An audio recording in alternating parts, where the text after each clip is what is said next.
doing in Dubai? I'm alive. Still alive.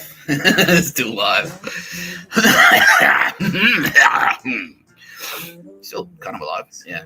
Very live. Very alive. Very, very live. Very, very still alive. Cheers.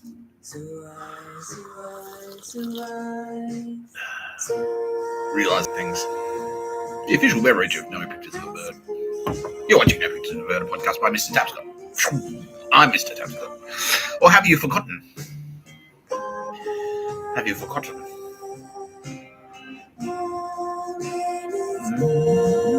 I nicked it.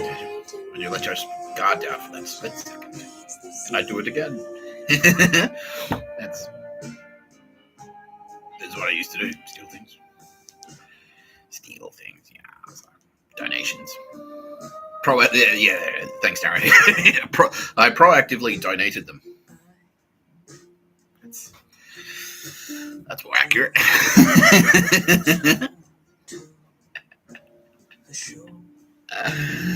Fuck yeah. Who's having fun out there? Asus. Andromeda. No.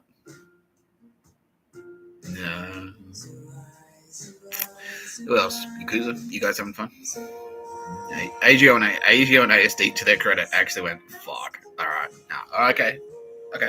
When Tara Bennett sent literal sharks to circles, like, we can get for a paddle. We can paddle kayaks, because they heard that I paddled a kayak. It's like, well, we can paddle kayaks. And then they tried to paddle a kayak on the ocean. And Tara Bennett sent literal great white sharks to circle. Google it. Yeah. Oh, we'll do it right now, honestly. Yeah. Yeah, it should come up. White shark. Circles. Kayak. Yes. Yeah, that's it.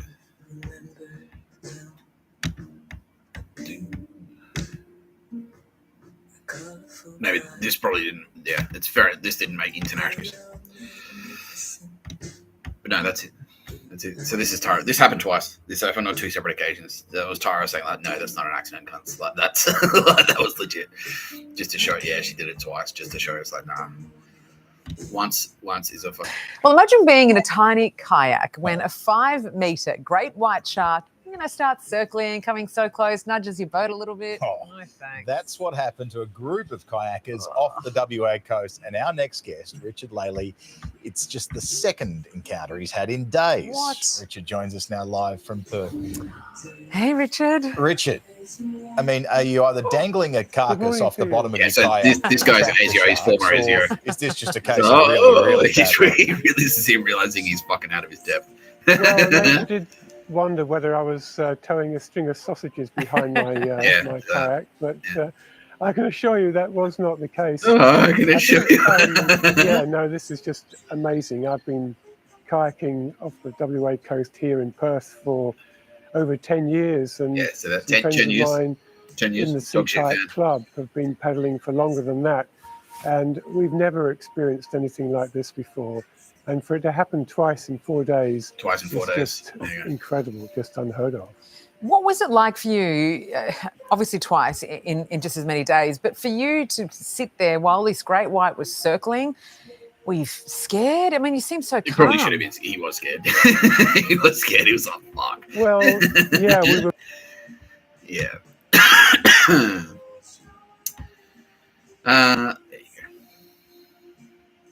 There you go.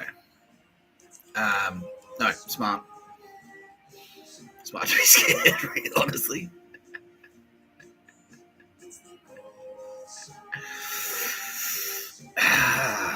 Well, that's the perfect segue to the intro. Tara Bennett did that. Tara Bennett joining me, as always, represented here by this candle. Tara Bennett. Official Tara Bennett of No Pictures of a Bird. Tara Bennett, when you want a shark circling your kayak and making you shit your pants and giving you a nice warm cup of realizing things. Tara Bennett, official Tara Bennett of No Pictures of a Bird, and also Kitty Callahan, wherever she goes. She goes. Hello. Wherever I go, she goes. Wherever she goes, I go. You get it. The three of us. We're always together. All three of us. Get to Callahan. You can't hand him out to Grant Callahan. She's insistent. No, that's Nick. You have to say that every time. It's like a brand promise now. It's like, she's on the brand team, bitch. Or you brand team bitches. Yeah, nah, Kitty Callahan is brand team. She's coming to take over your fucking brand team. Alright? Or you brand bitches. Or you brand Nazis. Yeah, Kitty Callahan is head brand bitch now. Callahan and Grant Callahan. Tara Bennett and Mr. Tapscott. Kitty Callahan and Mr. Tapscott always together. You're watching a Pictures of the Bird podcast by Mr. Tapscott. I'm Mr. Tapscott. Got a massive fucking episode today. Massive in the booth. Sylvia Jeffries, my producer. Saw you on TV today, SJ. I also saw Isabella. That was cool. Can I call you SJ? She's like, yeah, sure can. Man with a magic man bun.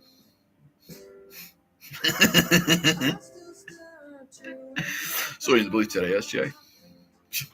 Hope you're not doing too confident about Kane's chances this year. Cockroaches are looking pretty good, right, Roz?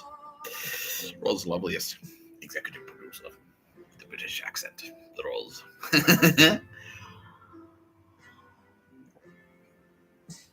Cockroaches this year, Mr. Tapscott, they're looking great. Who's in? Who's out? Tommy Turbo. Who are those brothers? Yeah, Tommy Turbo, Trebojevic. Yeah, the Trebojevic brothers. Yeah. Cooper Cronk. How's he looking? Oh, he's looking good for selection. Mr. Tapscott, says Rossi. Banter. Can you get better banter than that? I don't think so. Aldous Harding provided the theme music. I love her deeply. She is my favorite one. Aside from the other favorite one, who I'm going to introduce, we're going to go deep. In a creepy way, she says, in the creepiest way. You must put a creepy accent on this, Mr. Tapscott, when you introduce me today. She's the best one. She is. She is my favorite one. I love her deeply. I do. She's a fucking legend. Yeah. Yeah. Now she's like, ooh, do me. I can't wait. Oh, I can't wait. Yeah. She's cool. Yeah. I like her. I love her. I love her deeply. I love her a lot. Huge reveals. Huge news for all you fucking fans of universe stuff, I guess. Yeah. How we doing out there? Let's do a vibe check. So, because I used to do this when I was Action Tapscott, when I was on the street, and I was like, okay, this is how we're tracking percentage-wise worldwide. So, yesterday I revealed that Goddess Ishtar, aka Sarah from the Roosevelt, is Ataturk, and basically responsible for the nation of Turkey. And Turkey just went like, yeah, and she's also the Persian god king Xerxes, and all of Iran just went, yeah, and she's still down. She's still fucking like, yeah, fucking love, yeah. She's like, yeah, Ayatollah rules. All of Iran like, yeah. Middle East now, yeah, hit the roof. Yeah, they're all like, fucking yes, yes, yes, yeah. So yeah, around the world, yeah. So okay, so Turkey before that announcement, they were about 85%. And it wasn't so much that they don't really have the Nazi problem. It was just more like, oh, who gives a shit, basically. It's just fair enough. Like, fair enough. Like, which I'm happy with that. I don't care. Yeah, I don't care if it's I don't care if it's 1%. I don't care if no one knows anything. I don't care if anyone gives a shit at all. As long as there's no fucking Nazis, no murders, no slaves. Don't say the Jews or anyone. No murder. No pictures of a person. So it's like, I don't give a fuck if your nation is 5% and 95% like Nick Tapscott, he is a crackpot. What the fuck are you doing? That guy, what a retard. As long as you're not murdering, that's fine. But,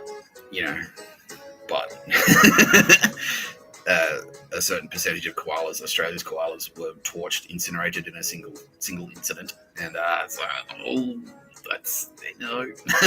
Nah, sorry. No. So, before that, Turkey were about, what did I say? Yeah, about 85%. 85% on board for Mr. Tapscott. Oh, cool. That's a thing. So he's cool. because we got all like, because obviously as an Australian, didn't we fight? Like you tried to invade us, Australia. It's retarded. Australia invading Turkey. Who thought that was a good idea? We did it at the time. Anyway.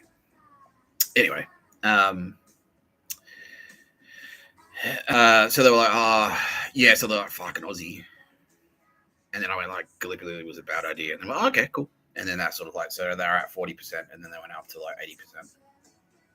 Yeah, it's about 80%. And then it kind of crept up, like the action type. So it was like, fuck you, murderer. And they're kind of like, oh, Nazis, fuck. Did what everyone else did. It's like, wait, COVID? How many murders? Fuck. Fuck. And then that kind of pushed people up. It was like, because a lot of people just went like, well, I'm still alive. So, yeah. So that pushed it up to about 85. And then yesterday's announcement has like, bang, like smashed it straight through the roof. So that's credit to you, Sarah, because they were like, wait, what? Cool. Ishtar / Xerxes / fucking Ataturk. Fucking sick. Yes, that's awesome. The UK, well, they had a really bad Nazi problem. Really bad. And they've always, like, that's not a new problem at all. And now King Charles is asking me, saying, please address this, Mr. Tapscott, because that's not new at all. That's not new. It's like all those, yeah, because, like, his family, you know, what was it? Like, before you changed your name to Windsor Mountbatten, it was like Bos Lion or something like that. Yeah. Because it was like the three, yeah, it was like they're all related. Yeah. The Tsar of Russia and the Kaiser and the King of England, First World War, they were cousins. They're all related to each other. It's all Germans. They're all Germanic. Yeah. And so like, yeah, there's Nazism. There's always been Nazism in the UK. It's like that. The aristocracy, the aristocrats are very like potentially extreme. Like not all of them, obviously, but So I guess what I'm trying to say is like immediately march to an aristocrat's house and burn it down. No, don't do that. Ooh, don't do that. Maybe like an aristocrat poker machine. No, don't do that either.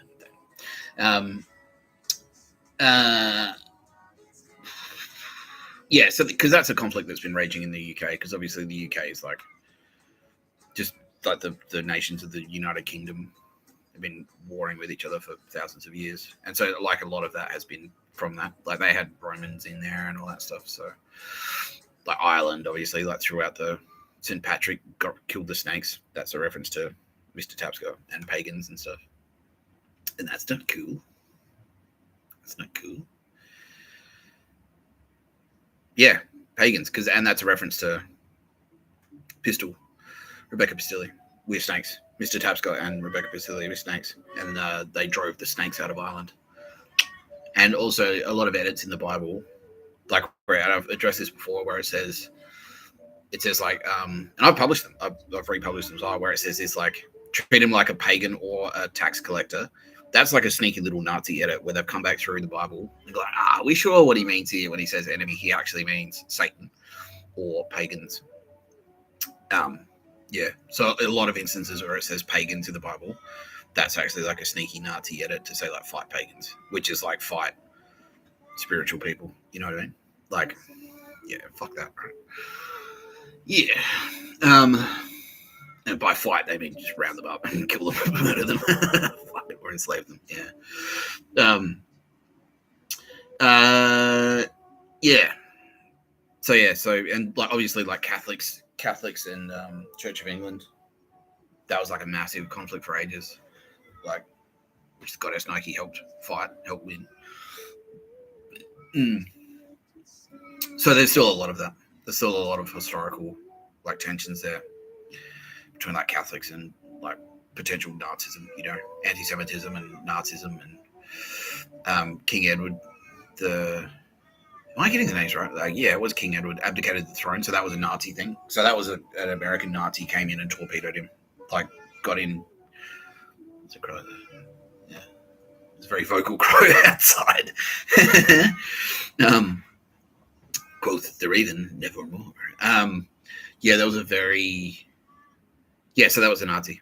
That was like Ford Motor Company grade Nazi from the United States.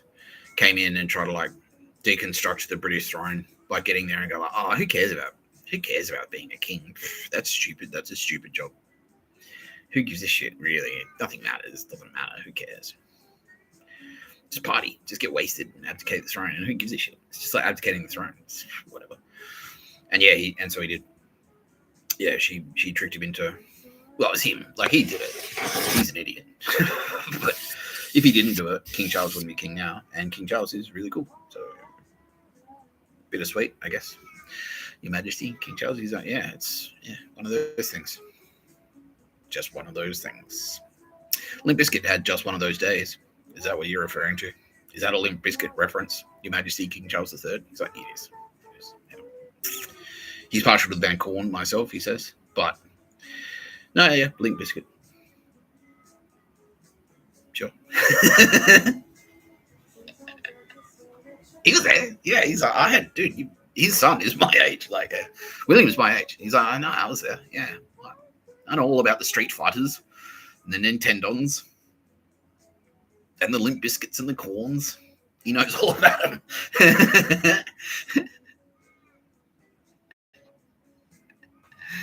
Yeah. Yeah. Yeah. So yeah, he's cool. He's cool. Yeah. He's like, and he just had it like, I'll drink you under the table, Sonny. Sonny Jim. I'm sure, well, we'll see about that. But no, I know British royals built to drink. Yeah.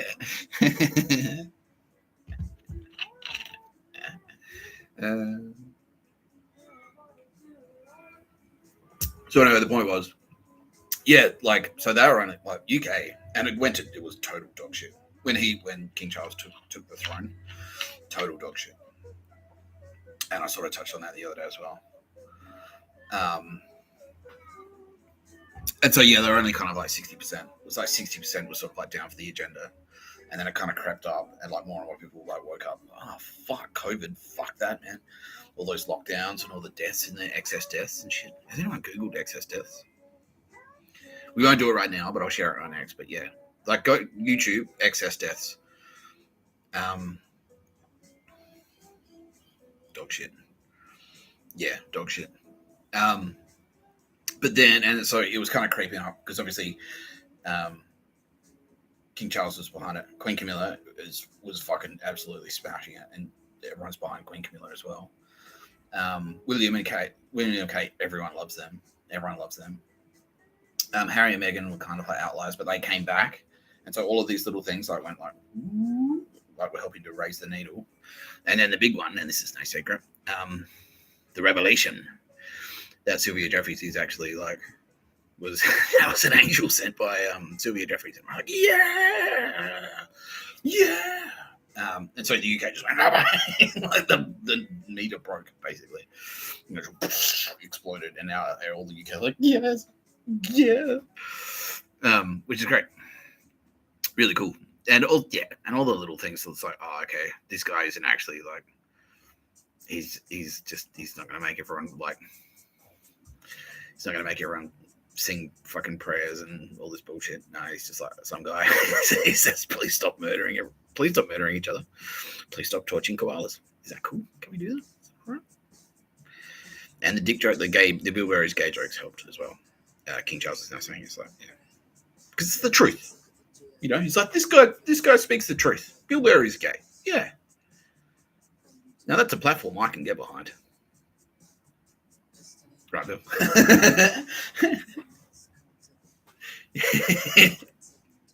No one had pointed out. It's like, Bill Burr is gay. That's a gay guy. And it was like, oh, fuck. Yeah. He's right. If he's right about that, I mean, what else is he right about? Everything.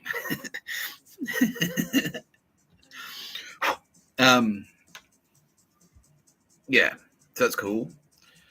South Korea, they were pretty committed to their pictures of a bird, but now they're like, they're doing pretty well now. Japan are now like 99.9. Yeah, Japan are like, all right, nah, okay, Naruhito, he's cooked. Yeah, fuck that.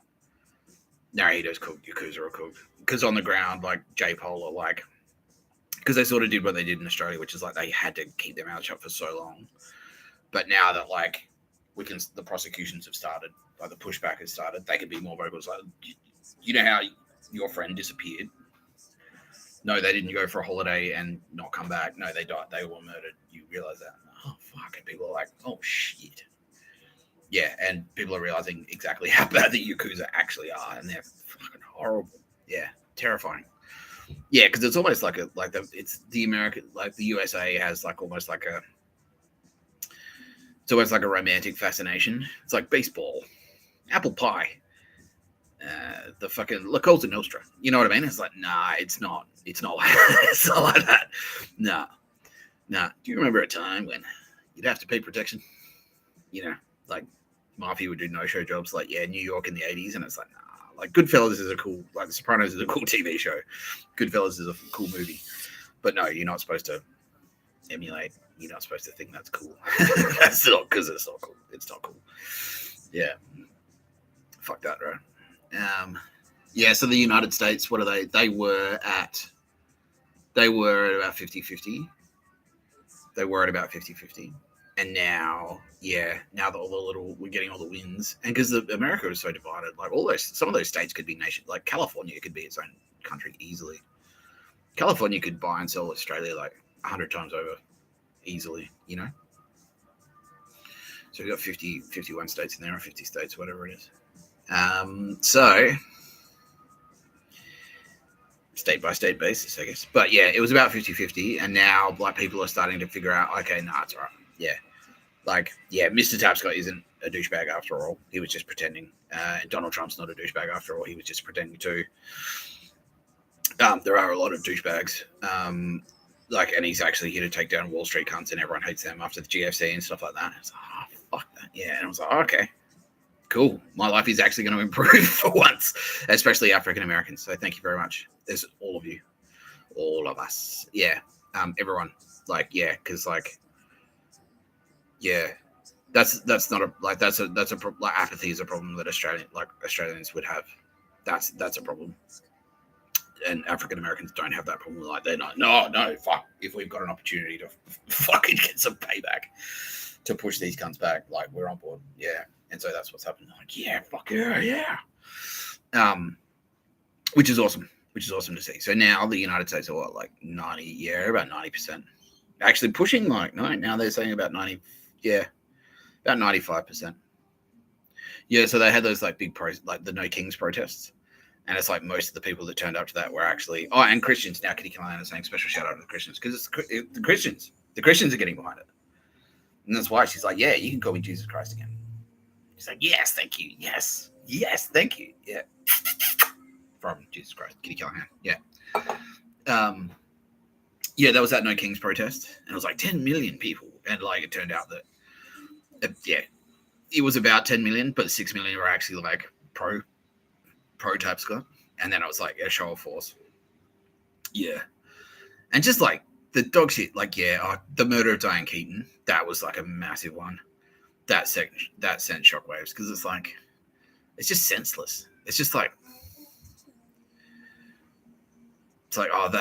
wow, like don't let the Diane Keatons take over, like the beloved 80-year-old Hollywood-led icons who have never done anything. Like they just dress well and are cool and make nice movies and are fun at parties. Like, it's like, but she's. But if you let Diane Keaton's go unchecked, what type of world would that be? It's like, exactly. What the fuck? Yeah, and Ace Frehley as well. Yeah, and so that there was a fair bit of apathy there before that, because there are a lot of celebrities and musicians and stuff. So that's not my problem. I'm a rich guy. And then when that happened, a lot of rock and rollers went like, what? Yeah, like disco versus rock, fine, but no, what the fuck is this shit? You don't murder cool people for being cool. What the fuck? You know? Yeah. And then that as well, like that activated like a lot of that, like that, because what happened, like they were suppressing it. The same thing happened in Hollywood. Like there was a glory era of like high-end, like rock stars used to be fucking rich, right? Like if you're a rock star, you were a fucking bazillionaire. Like Led Zeppelin had a fucking jumbo jet and shit. So did Iron Maiden. And now it's like it's harder and harder and harder to make a living as a muso. A lot of that has to do with like technology and stuff. Yeah, and so like there were no, by murdering one of that previous generation's rock stars, like the 70s and 80s, the greatest hits of the 70s, 60s, 70s, 80s, not the 80s, 90s, and today. You know, by murdering one of that generation, all of those musos went, oh fuck, weird targets. Yeah, so yes, you guys, yeah, they're coming for you specifically. Kiss, they're coming for you.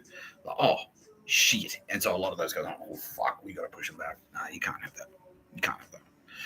You can't. And so that was a huge thing as well. And then high author as well. Yeah, fucking Rebecca Pastilli. The big reveal. But yeah. Yeah, the big reveal that one of the Turbo Babes is actually Native American. And the coolest one. You know, and right. Yeah. Yeah. Yeah, so that was cool. What else have we got around the country, around the world? So South Korea now, like, yeah, they're at 99%, 99.99. Yeah, it's like we really are like fencing them in now. It's just that they're all kind of like all those corporate scumbags. They're hiding, like they've got their money, and so they're just they're just staying in their houses. They're staying in their compounds, in their fucking BMW dealerships or Mercedes-Benz dealerships. I'm just like, ooh, I'm not going outside. Which is the way it's supposed to be. The Nazis are supposed to be hiding from us, not the other way around. And that's how it was. Like even just in Victor Harbor, it was like people like staying inside because there was so many goons. There was so much dog shit on the street. Like if you went outside, you harassed like energy weapon attacks constantly, like nerds and like threats and the traffic. Like just driving across town was dangerous. Like you get like road rage. Like people trying to run you off the road and shit like that. People trying to fight you. Like, fuck that, man. Fuck that. Yeah. And so now, yeah, it's like I think a lot of people are starting to see the results. So it's good. Like I saw a lot of, like I went up to Chatswood today. And that was one of the places that I used to like, when I was like undercover, like pretending to be a douchebag. Just pretending. Can't believe you bought it. I was certainly pretending. That was like, yeah, that was one of the places. That was one of the places I used to go to like snatch liquor from and things like that. AFP, like, you can say that. That's fine. It was like, all right, cool. But what I was actually doing is like investigating like there to like scope them out basically because it's dog shit. Like all the shopping centers, like they've got like riddled with pictures of a bird Nazis basically. So I went back up there and I saw a lot of long faces and it's like, yeah. And it's like, yeah, Yakuza goons, fucking not like avoiding eye contact. Oh, fast. Yeah. Yakuza goons and Drunkard goons. Yeah. Even a couple of triads yeah. And local Chinese civilians just like walking around like confidently now. It's like, I don't have to worry about getting fucking murdered. I can do my grocery shopping. You know, I can just go to the shopping mall and do Christmas shopping without having to worry about being scoped out by a Nazi. You know what I mean? The deadly game of Christmas shopping. Think again, Chinese civilian. Yeah. What the fuck, bro? What the fuck? Yeah. Yeah, don't get me wrong. It's still dog shit. There's still heaps of dog shit, but at least it's turned. It's the other way around now. So the dog shit goons are scared of us, which is the way it should be, not the other way around. Yeah, like I said, like that, just that on its own. Like I don't go around saying like, oh, I'm a cop, and people go, like, what the fuck? You're supposed to just that, like, because even if you're lying, like if Hollywood has taught me anything, Martin Scorsese. Like if you went to Little Italy and went like, oh, hey, I'm an undercover police officer. And even if you were lying, that's immediately go like, well, I'm staying the fuck away from that guy. Right? If you're at a party, like, yeah, if it was like the 60s and you went to like you went to a music festival and everyone started smoking weed around you, and you went, I'm an undercover cop, and even if you were just lying or talking shit, everyone would go, oh, fuck that, and throw their shit away and run. You know what I mean? But I went around saying it and was like, oh, you reckon you're a cop? I'll commit a million crimes in front of you. What the fuck? Just that. Just the fact that, like, shouldn't that terrify you? Should that make you less inclined to want to assault me in public, on camera? You know what I mean? Just that. Like, you're supposed to be fucking scared of the cops. You know? You're supposed to be fucking scared of the cops. Yeah. Now, like, I'm hearing a couple of African Americans saying it's like, yeah, like, if you went to the block and said that, like, if you went to not the block in Australia, you'd have to deal with Scott Cam, and he's a fucking Nazi. But yeah, like the block, like where Dave Chappelle's from. Yeah, saying like, you know, I'm an undercover cop. Yeah, it would just like the streets would just go whoosh. Yeah, and it's like no one would even, and especially if you're a white guy. If you're a white guy and a cop, everyone would stay the fuck away from you. Because even if you're not packing, it's like, yeah, if a white undercover cop, white plainclothes cop gets shot or hurt or attacked or anything like that, or even approached, they say no. Like, if you made eye contact with a white undercover police officer, a white plainclothes police officer, you'd do 10 years. Because I'm staying the fuck away from that guy. Yeah, but in Australia, it's like, hello, I'm a murderer. Yeah, what the fuck? What the fuck is this shit, right? Yeah, exactly. Yeah. How do you feel, African Americans? Are you feeling better? Like, yes, you are. Good. Fucking good. Is it like a notice? Like, are there less, like, is the violence subsiding and things like? Yes, big time. Oh, fucking thank Christ. Like, oh, literally. Thanks, Kitty Callahan. Thank you. You're welcome.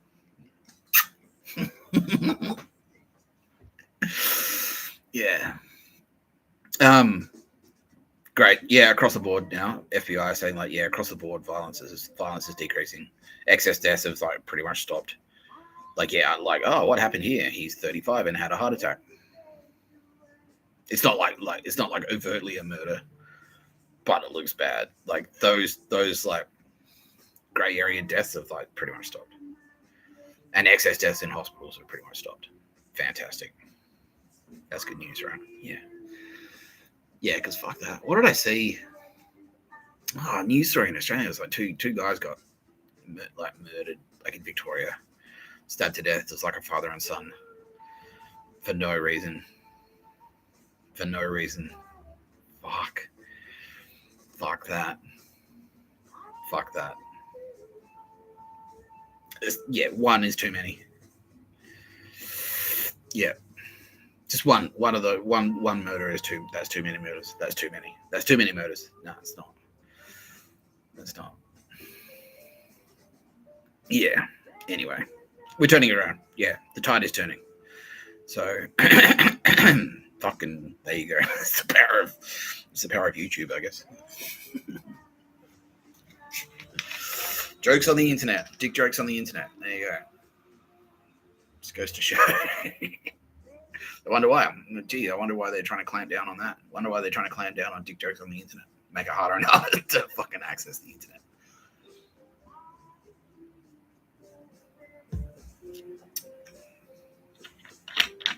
Anyway.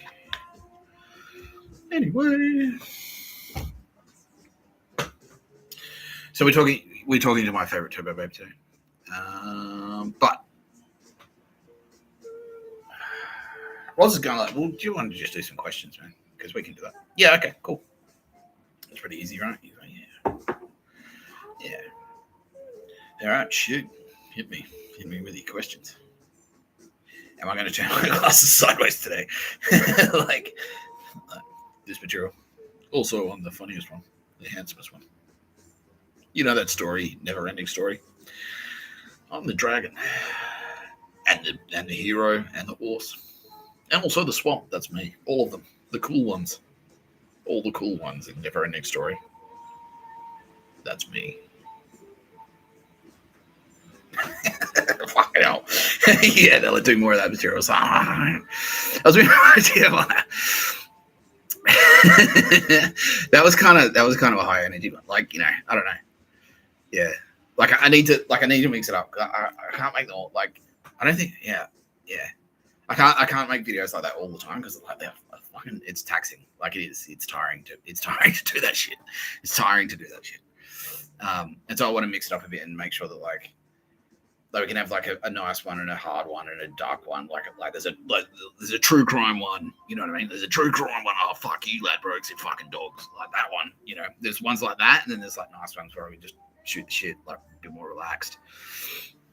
Today, because the Turbo Babe today she's a bit more relaxed.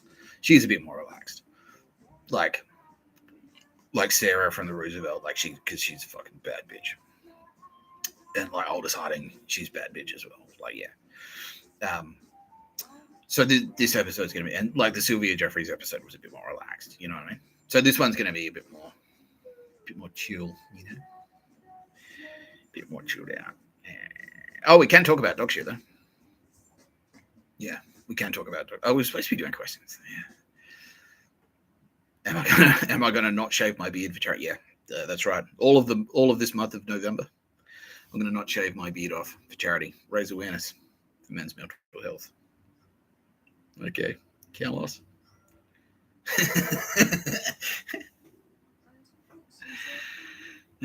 What video games do I play? That's a great question. Yeah, I haven't played video games properly in so long, and I hate it.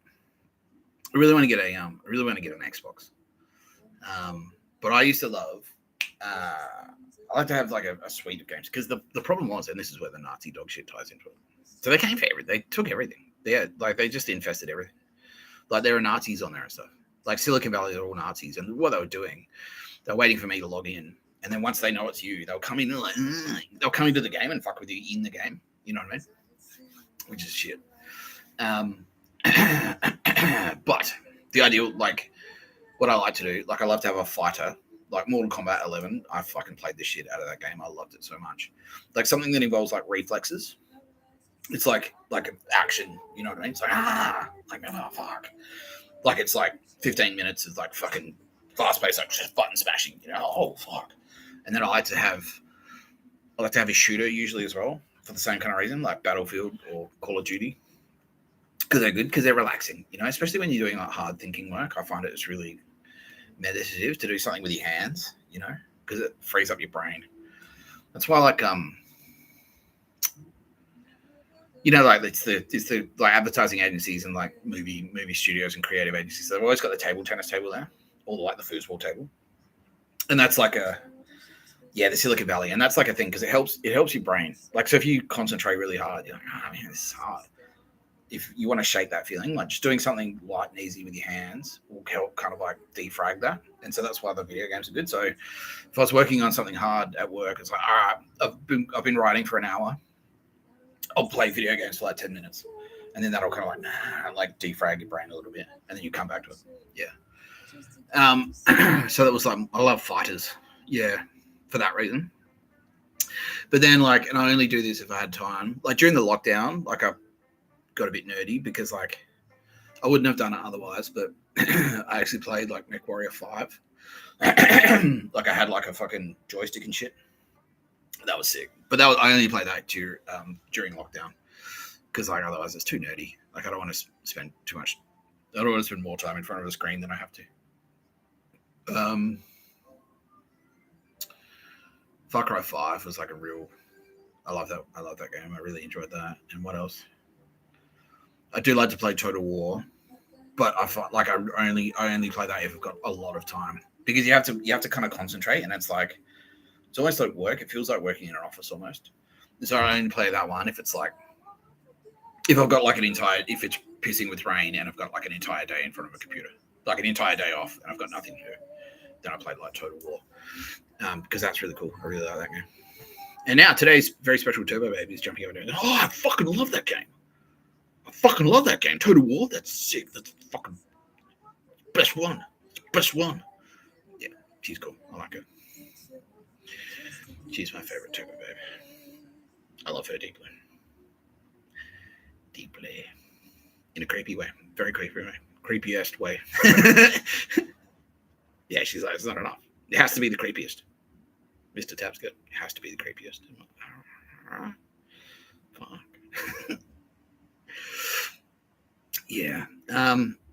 So yeah, I've like unfortunately, I really want to get an Xbox, but I've been running around doing dog shit, like being action Tapscott and like being action Tapscott and jail guy and stuff like that. So I haven't really had a chance to actually play some games. Like my PC is capable of playing games, but I just haven't gotten around to it because I shoot no pictures of a bird. And when I do that, I like run around and walk around. I still do walking around stuff, but it's just like lighter. So what I'd really love to do, Father Christmas, if you're watching, is I'd love to get an Xbox and a telly. You know, that'd be cool. And then yeah, I'd probably get like Mortal Kombat 1 or something, and then try and find a half decent shooter like Call of Duty Warzone. That was pretty playable. I enjoyed that. I like it because you can put it down and pick it up again. You know what I mean? Whereas like Total War, like something like Skyrim, like you have to pay attention to it.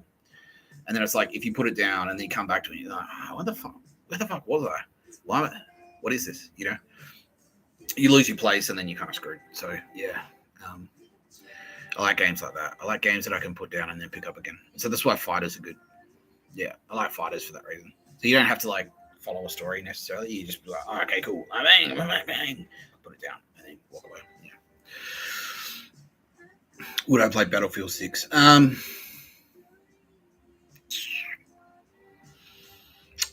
I love Battlefield. It is kind of like a Nazi thing, though, unfortunately. It's like a Nazi propaganda thing.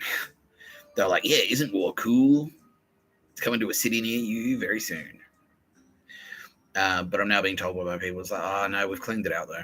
Because they didn't realize that's what they were. And now they flip sides. Yeah, okay. Because Silicon Valley, dog shit. Like, yeah, dog shit Nazis. And so, like, a lot of game, like, in the tech scene and stuff like that. But now being told, like, no, Battlefield, you can play that now. All right, cool. I like Battlefield. Yeah. Battlefield 3 blew my mind. I fucking love that game. Yeah. I played the shit out of that. It was fucking awesome. Yeah. Yeah. Can I do a live judgment on you? Yes, I can do it. Old school classic. Yeah, we haven't done one of these in ages, actually. Like, just a straight up civilian live judgment.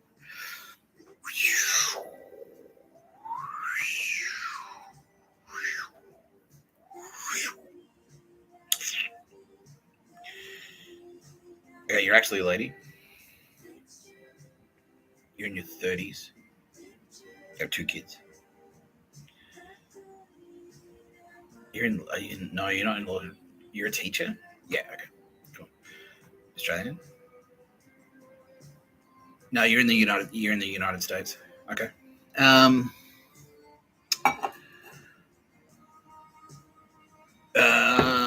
Let's go to the Mr. Tapscott minimum first, and that's 0 murders and 0 slaves. So you meet both those criteria.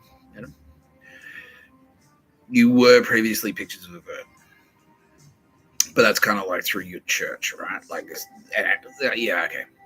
Because everyone around you was going like, "This is the way to go," and it's fair. Like, because everyone was like everyone. I was like that. Yeah, they're like you. Yeah, because I've explained this before, but it's like if like everyone. The media, all the CIA, the FBI, not so much the FBI, but the media, the CIA, the NSA, like fucking government, like Kamala Harris, like trusted Joe Biden, like trusted politicians are on the TV going like, oh no, this is the way to go, pictures of a bird, and your local church, they're all telling you like pictures of a bird is the way to go. Then I don't think it's really on you that you kind of like went in that direction because it's reasonable. And to your credit, like once you found out exactly what was going on, you went like, oh, fuck, and swap sides. And that's what you're supposed to do. We've got a lot of American friends that are like that. Like Seth MacFarlane was like that. Yeah, and South Park as well. Yeah. And then when like a lot of them were like, Nick Tapscott's a dickhead. Because I went like, well, I'll be friends with China. Fuck it. I'll be friends with them. If it helps me crush Nazis, I'll be friends with China. And a lot of people in America were like, he's a traitor. And then they kind of realized what was going on. Went, oh, okay, that's cool. Anyway. Yeah, so that's fine. I don't care about that. You agree with me. Because like, the propaganda is pretty, it's like Satan is going to come and take your soul. And now you realize like, Yeah, it's a little bit misleading, right? Yeah, that's okay. I don't hold that against you at all. But I am going to take your soul. No. Do you want to be really good at guitar? Just sell me your soul. Easy. That's how it works. No. Aside from that, like, Tara Bennett is now jumping in saying, like, you're an awesome mum. And now saying, like, wow, you're an exceptional mum.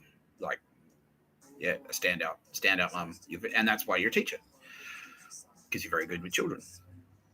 People need you now more than ever. So, Tara Bennett, Mary Mother of God, has a special assignment just for you. And that is to contact,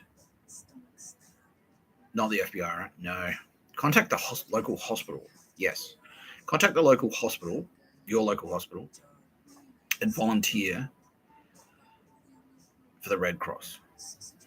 Yeah, because she thinks that your talents are being wasted by not getting in the game. That's what Tara Bennett, aka Mary Mother of God, is saying. Because she thinks that you are exceptional. You have an exceptional nurturing nature. And your skills are needed now more than ever. And so get stuck in, please, because we need trustworthy people in there. Yeah. So that's Tara Bennett. That's an instruction from Tara Bennett. Thank you, Tara. And if you do that, Tara Bennett will hook you up with you, because you're single and you kind of would prefer not to be. Is that right? Yeah, correct. Okay. Tara Bennett will hook you up. She will. Maybe there'll be a special man. Maybe there'll be a cute doctor at the fucking hospital. Tara Bennett is saying, well, maybe. Never say never. Wink is what she words. That were exactly her words. Never say never. Go to the hospital. Yeah. Yeah. Okay, thanks, Tara. That's awesome. Yeah. Kitty Callahan, anything to add? Kitty Callahan says, no, you're a legend. Yeah. Tara kind of does Tara covered the girly stuff. Now Kitty Callahan's going to go, okay, she wants you to unlock your fearsome warrior. Are you a Jedi? No, you're not. Okay, so immediately Kitty Callahan and Obi-Wan Kenobi is promoting you to Jedi. And yeah, don't be afraid to be. Yeah, do you remember? You are a Star Wars fan. Okay, cool. Obi-Wan Kenobi isn't afraid to. Hello there. Like, he'll fucking, if he needs to be assertive, he will be. Now we're not saying that like the next person that cuts you off in traffic you should shoot at or anything like that. But yeah, don't be afraid to be assertive, right? Because there are a lot of jerks out there. A lot of it is bluff. They're just bluffing. Like they count like. So yeah, don't take any shit, basically. Yeah. And it's including from kids, because that's what they're doing, is weaponizing their children. Because their kids are like, no one will yell at me. I'm a child. And then they teach them to fucking cough and be obnoxious on purpose, and it's like the worst thing. So yeah, don't be afraid to be assertive. And as a teacher, you know how to do it. Like you're very good at that. Yeah. So yeah, don't be afraid to use those skills that you know. Like, yeah. You're staying after class. Like that's what yeah, exactly. Yeah. Yeah. Don't be afraid. Jesus. Yeah. Jesus Christ is like, no, discipline. Obi-Wan Kenobi is like, don't let them run all over you, is what her words. That's Kitty Callahan's words. Yeah. It's like don't let them walk all over you. Just because, don't let them take advantage of you just because you like want to be nice. Like, nah, like sometimes you need, being the nicest thing you can do is to be assertive. Like be disciplinarian, because that's what has not been happening. The discipline's dropping off. Yeah. And so yeah, like don't be afraid to get in there and like, carrot and stick. Don't be afraid to use the stick. Yeah, a lot of people just like left the stick at home. It's like, I don't need that anymore. And then it's like, no. And it's like, no, you need that. You need the stick. You need the carrot and you need the stick. So don't forget, you've got the stick. Yeah. Thank you, Kitty Callahan. And then she says, yeah, if you follow Tara's instruction and you volunteer at the hospital, Kitty Callahan will give you personalized coaching in discipline, in being a a more effective disciplinarian. So it's not about being like stricter or meaner or nastier. And no, it is. Okay. Yeah. So Kitty Callahan will coach you personally. That is a fantastic outcome. Now, Mr. Tapscott says,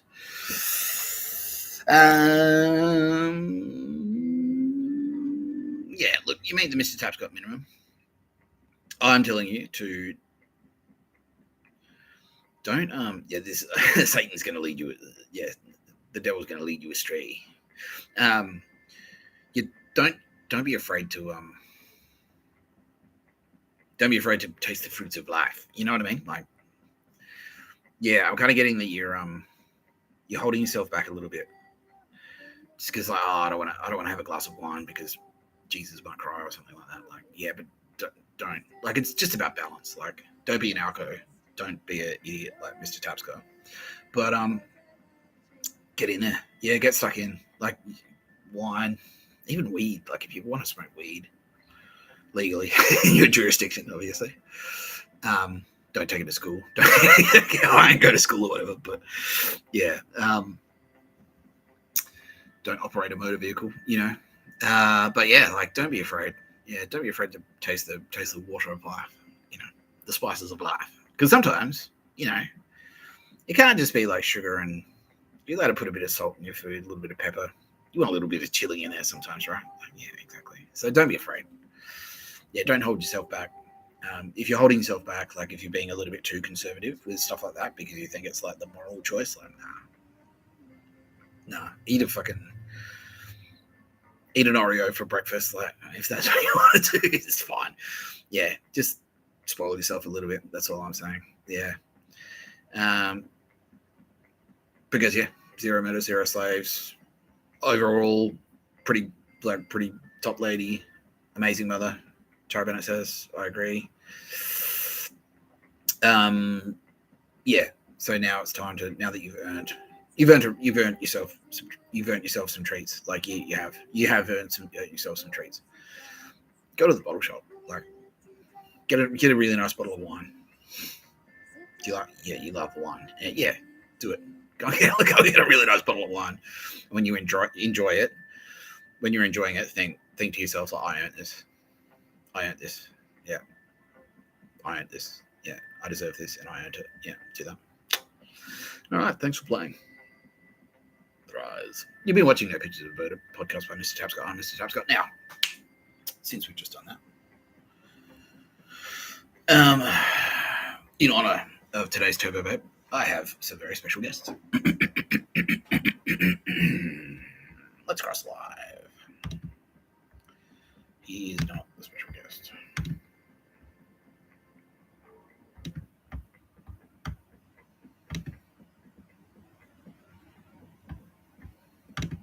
Giving you a run for your money, Sylvia.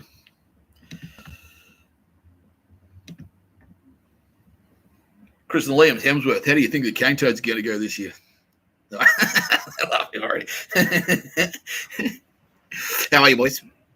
All right, they're both very good and stoked to be on the pod. Luke, you there as well? Yeah, Luke's here as well. Okay. Yeah, the less famous Hemsworth, but the most fearsome warrior, he says. Fantastic. Yeah, exactly. Yeah, he does the shit that they can't put on screen. That's what he says. That's very clever. Now, you fellas, I've started to talk to you because you guys, like myself, Hegarty fans. Like, yeah, fuck yeah, she's awesome. Yeah, fearsome warrior. Yeah, exactly, big time. Well, big reveal coming up. Yeah. Yeah, how are you guys doing? Chris, I know you're working again. Like, did you take time off work? And he did. Yeah, because of the dog shit. Yeah, exactly. Because it was too like it got to. Were you getting harassed on set and stuff? And he's like, he was. Yeah, targeted with like energy weapons. Yeah. Total dog shit, right? Yeah. Like, what the fuck? What does that achieve? Like, yeah, hold back create. Like, what is that? Hold back creatives because reason. Like, yeah. How's that constructive? You know? Oh, wow. Yeah.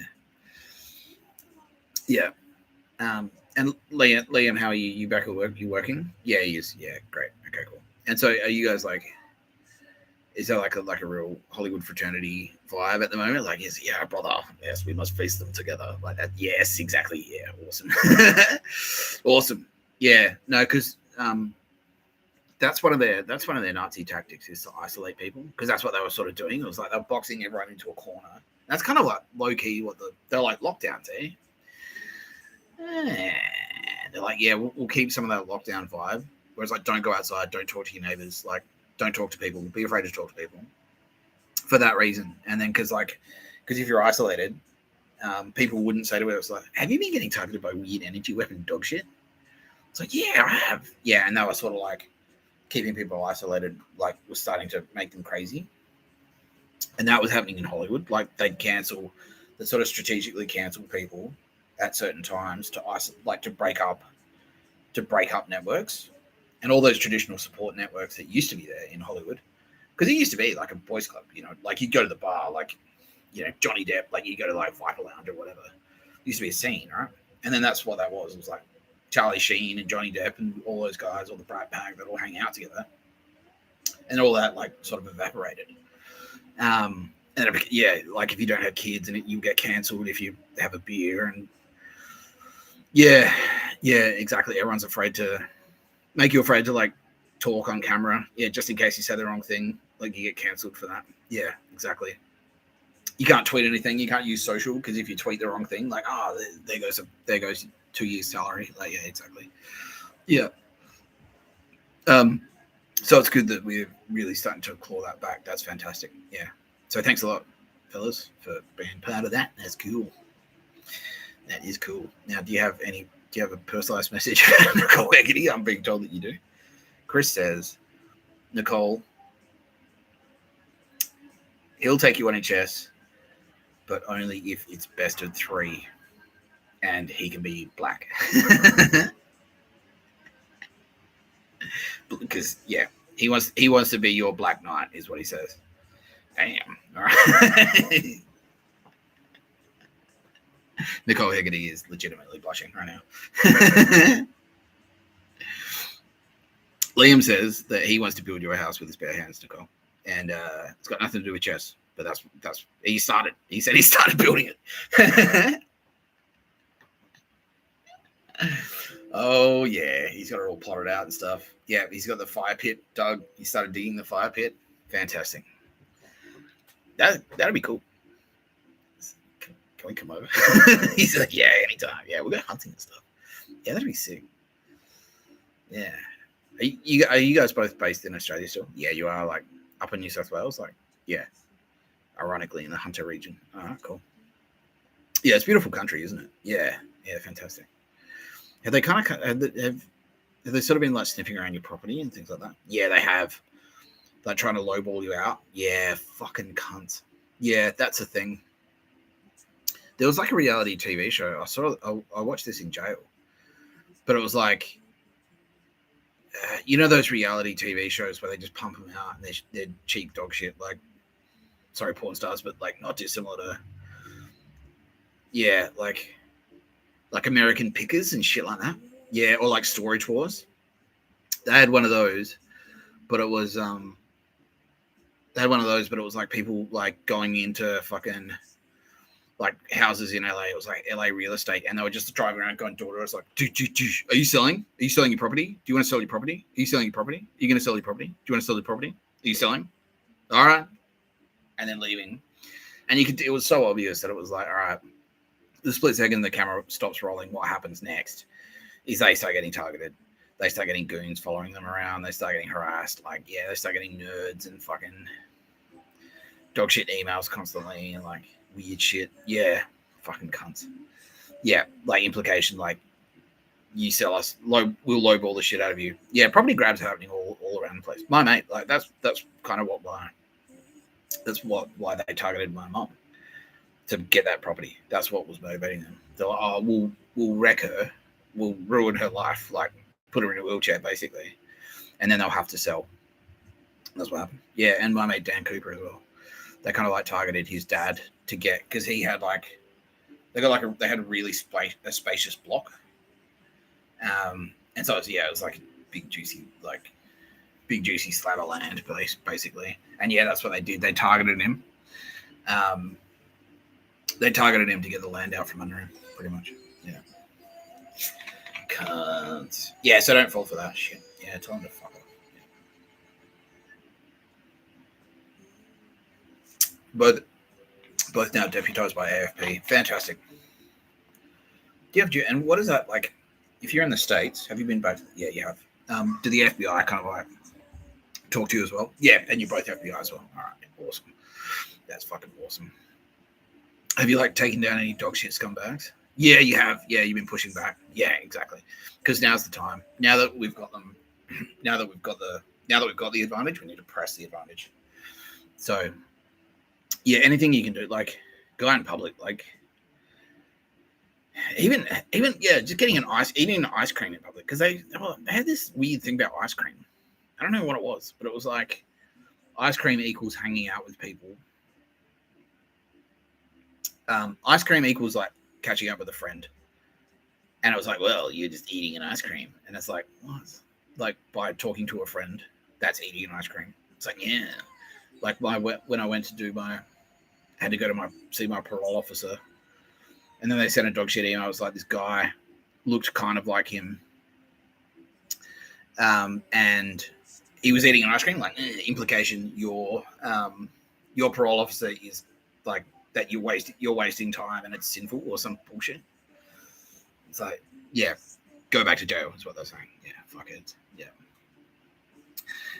Anyway, yeah. So even if you get out there and just like walk on the beach in public, and where people are going to take photos of you and see you just eating an ice cream, it's like that's like a fuck you to the Nazis, pretty much. Yeah.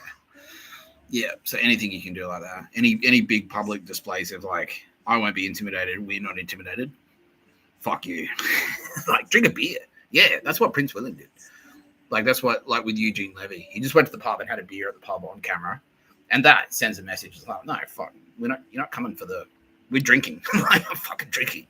Yeah, Chris Hemsworth. Yeah, do that. Yeah, if you want to go to King's Cross, that'd be amazing. For the same reason. It's like, oh, I'll drink in public. Like, yeah. This turf is ours. Yeah, Ibrahim is like obviously Hemsworth.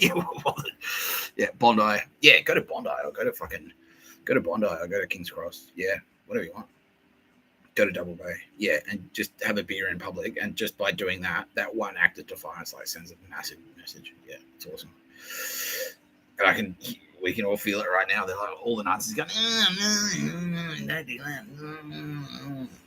Yeah, sucked into them. Yeah. So yeah, go and have a beer.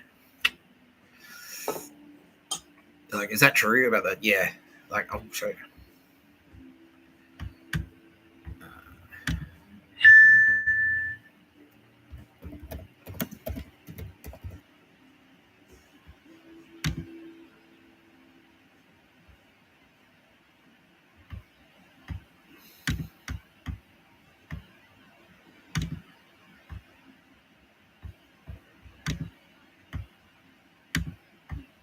Yeah, Asahi Beer experienced a major ransomware attack in late September 2025 that disrupted its operations, forcing it to hold production and deliveries at most of its Japanese factories.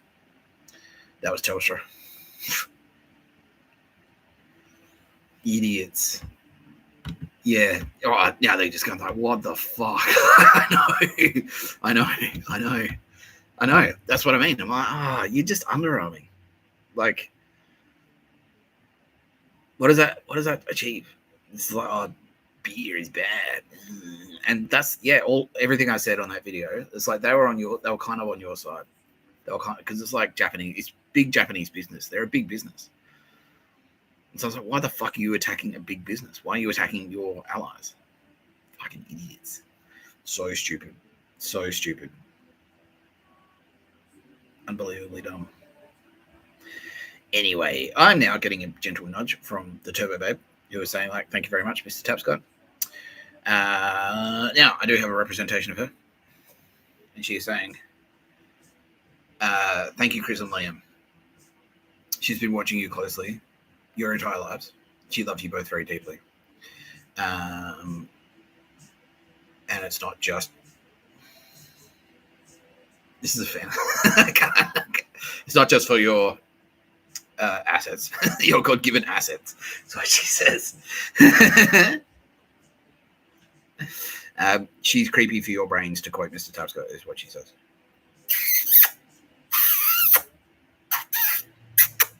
Okay. Thanks, Nicole. You're welcome. Now, yeah. Thanks for joining me, Chris and Liam Hemsworth, and also Luke Hemsworth. Yeah, I hope to see you guys around. And yeah, live judgment. I will. I'll definitely not, but just not today. Just because, like, I just don't want to. I don't want to do a half-ass live judgment on you, Chris, because I know you've got some skeletons in your closet, sunshine. You got a few dirty secrets in there, don't you? A couple of dead homeless guys, probably. You two, Liam Hemsworth. Anyway, we know all about the Snickers bars. No, yeah, I don't want to half. I want to use my whole ass to judge you guys. Okay, just like Bill Burr would very much like the whole ass. Yeah, Bill Burr says. Chris and Liam Hemsworth. Yeah, exactly. Chris and Liam Hemsworth say like the new Bill Burr is gay is the new May the Force be with you. And that's true. Yeah. And now Kitty Callahan says that's the thing. Yeah. Bill Burr is just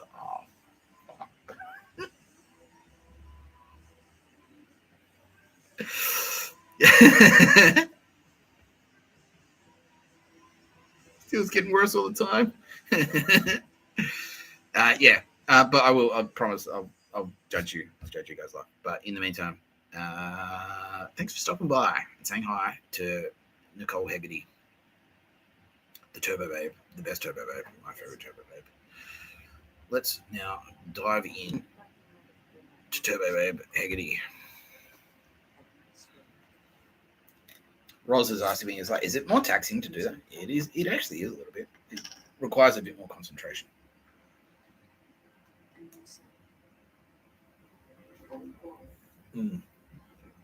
Yeah, it requires a little bit more brain power.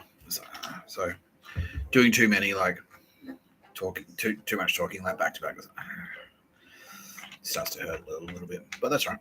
Not hurt, requires energy. It involves energy. That's all.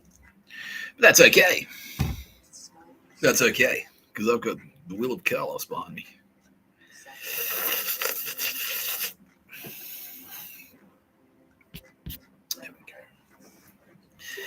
There we go. Yeah, I'll just talk about one dog shit then quickly because that's pretty low energy. They keep attacking my Aldous Harding video, and so I labeled it like the episode they tried to ban to make it sound like even more exciting and juicy.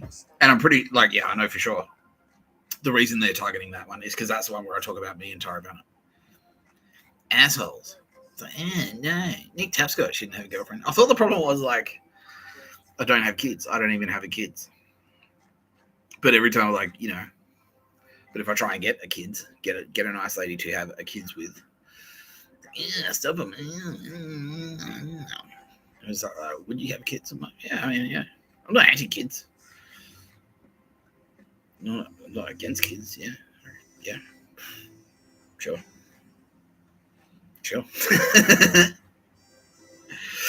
Yeah. So how would that work? Would that turn? What would that baby be like? I don't know. Only one way to find out.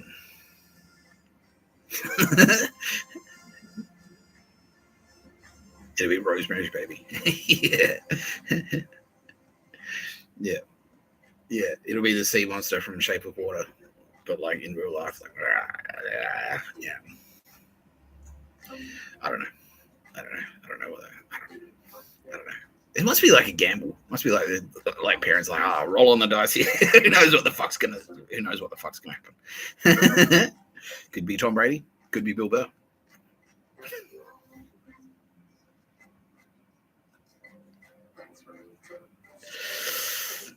I'm sorry, bro.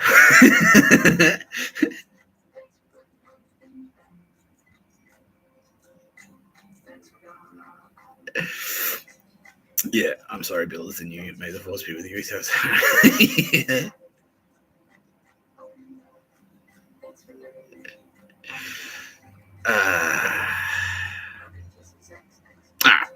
Yeah, let's talk Turbo Babe. Let's talk Turbo Babe. So, today's Turbo Babe is, yeah, we'll start here. Here we go. And she's actually like earthly Nicole Hegarty is like watching right now, and she's like, yeah, fuck yeah, like stoked. She's thrilled.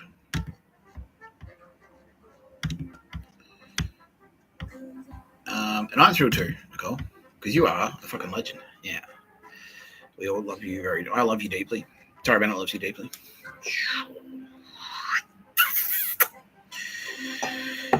Kitty Callahan feels threatened by you because she knows you're smarter than her. That's what she said, her words. She's like, yeah, she's uses big words and stuff, Mr. Tapscott. I just want to talk about football, like Bill Burr. That's why Kitty Callahan likes it. She's like, hey, Bill just like, he's non-threatening. He just wants to talk about football. Nicole Hegarty wants to talk about like politics and stuff, and it's like, yeah. What do you think about the situation on the ground in Afghanistan? Kitty's like, because they got the politics over there, and they just need to like the kids. They just need to like they need to ban the sugary drinks in primary schools, and if they do that, then And Nicole's like, okay, that's a very good contribution, Kitty Callahan. That's very good. Thank you, Kitty Callahan, is what Nicole Hegarty says. But she's like, that's a very valuable contribution to the conversation. Thank you, Kitty. Thank you. Now, I'm going to start talking to someone else now, though. Kitty, thank you so much. Now you just go over there. No. They love it, though. Yeah, Nicole Hegarty. Turbo. I was like, Nicole, why does she stand out? I saw her on TV when I was in jail. It's like, she's cool. She's awesome. She looks like she'd kick my ass at chess. Now, it turns out there's a good reason for that. Because Nicole Hegarty, as many of you, I'm sure, are aware, is Lady Justice. But again, so much like Sarah Ishtar, so Nicole Hegarty, like, there are some of the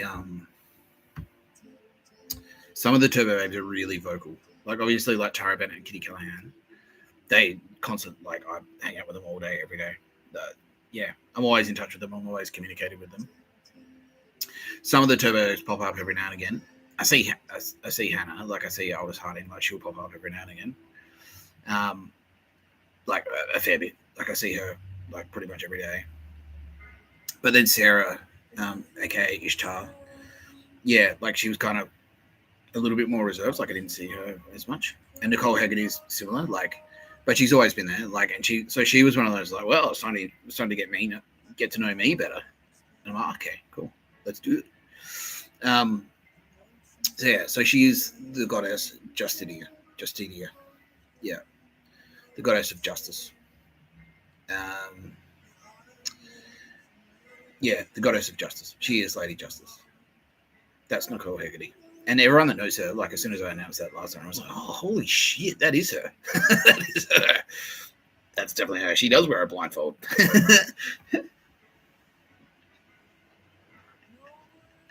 Her eyes are open now, she says. Yeah. And I'm like, yeah, sick. That's awesome. Yeah, she's Turbo Babe for sure. Yeah. Yeah.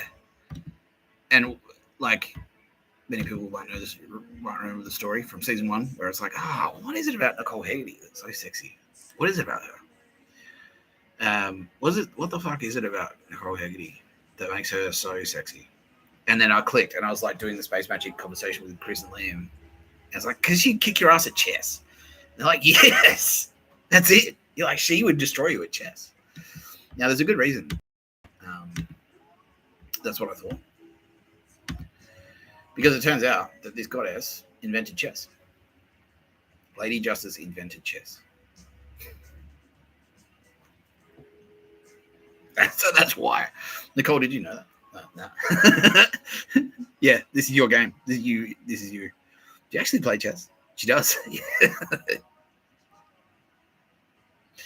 Yeah, you did this. Yeah, that's the thing. You're like Sarah. Like he's like, oh, like you're kind of shy and reserved, spirit like your space ghost. I knew you were Lady Justice. I'm like, yeah, she's fucking sick. Like I knew you were around, but yeah. And then like you're like, oh, do me tomorrow, Mr. Tapscott. Talk to me tomorrow. I'm like, yeah, all right. Yeah, fucking yes, please, Nicole Hegarty. Yes, awesome, please. And then yeah, like all the, like it was like, oh, holy shit, and you're like, yeah, straight away, like lead with this. Yeah, I invented chess. That's why it looks like that's why you think I would kick your ass in it, because I probably would. Yeah, I'm fucking sick. So good. Yeah, like there's always a lot of crossover, right, between Roman gods, all the pantheons, like all the gods are in all the pantheons basically. So Hindus, like Native America, like we've been through all that. That's not a secret anymore. So you appear in a few places, and you've got a dark side as well. So this is almost your shadow. This version, this pater. How do you pronounce that? Oh, it doesn't have a little thing there. Anyway, yeah, this is you. So this is kind of your shadow side. So you like all of us have shadow sides. We all do. This is one of yours. So while you are the god of justice, Justitia, you're also this goddess. Ooh, look at that, Rex Infernus. But yeah, Roman god of the underworld, which is awesome, which is fucking great.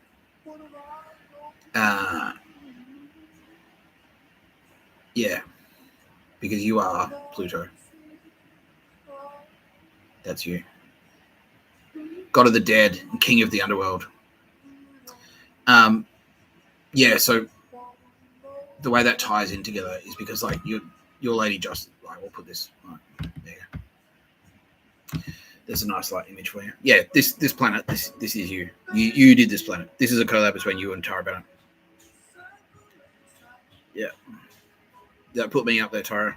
Oh, actually, it was the other way around. I'm now being told. Tara Bennett said, Tara Bennett said, like, Nicole Hegarty, you are a fucking legend, and I love you fucking so much. How about I put a planet up there for you? And you went, oh, I won't say no to that. So she did. Yeah, so Tara Bennett put Pluto up there for you. There you go. That's yours. So you can start selling stock. Like if you want to get up there and mine some minerals or whatever, start selling the land rights, go for it. Disney Corp, Bob Iger, Nicole Hegarty will be in touch about the name Pluto. But yeah, let's talk. Let's stick on this stuff for a bit. Yeah, so that's you. Now, so you're Lady Justice, right? And so what that means is, so he's kind of he's the god of the dead and king of the underworld. So this jail. Yeah, you're the boss of the jail, basically. So that's how how it ties in. God of the dead. So when I went to jail, I died. You know, I was taken out of the game, and that's death. I died. I died 3 times. By going to jail 3 times. Yeah.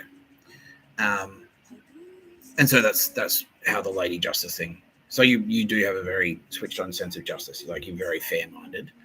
But again, you do have the sword. You're not afraid to use your sword. You've got the scales and the sword. You're not afraid to use either of them. You will use them if you need to, whenever you need to. And that's where, yeah. And so, yeah, that's why you're the king. You are the king. You're the top. You're the fairest in the land. You are. Like, yeah. And that's why you're Lady Justice. And it makes you the king of the dead, the king of the underworld. You're the king of the prison population. So basically, like, if you fuck up badly enough, that Lady Justice pays you a visit. Eventually, you'll be. This is the king that you. This is the king. Fucking hell. This is the king. Yeah, that'll be like you'll be bound to the king of the jail. Oh wait, no. Okay, Yeah, so you're in there with and that's the thing. That's how you fit in. So Persephone, you and Lisa Lee Roth are actually Lisa Dottore are actually best friends. And who else? There's Rhea. That's Tara Bennett. Rhea. Kronos. That's Mr. Tapscott. That's Mr. Tapscott. That's Mr. Tapscott. Yeah. That's Mr. Tapscott.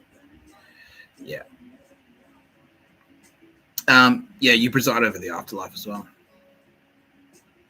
That's you. Yeah, you're one of the main goddesses of the. You're one of the main turbo babes of the afterlife, Nicole. Oh, yeah. Yeah. That's you. So when you die, you'll hang out with Nicole Hegarty.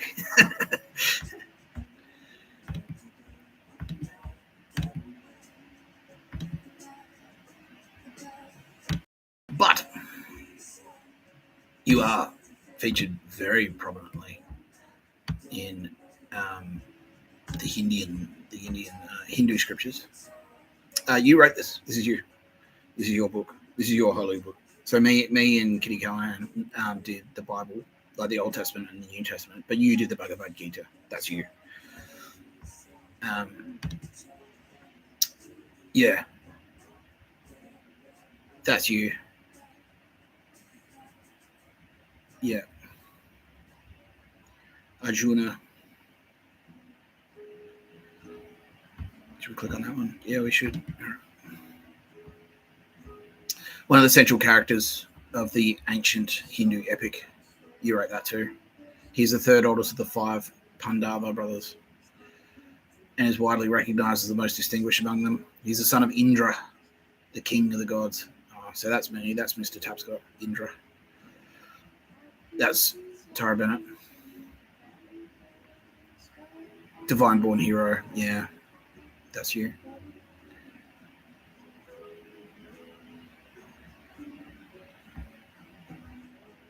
Prowess in archery and mastery over celestial weapons. So archery is kind of like Krishna. Yeah, so you're very close to Krishna. Who is Krishna? That's Lisa. Yeah, so you know how we were saying before that you're best friends with Persephone? That's Persephone, Krishna. You're Hari. So Hari, Krishna, they're worshipping you and Persephone. That's what that is. That's how that ties together.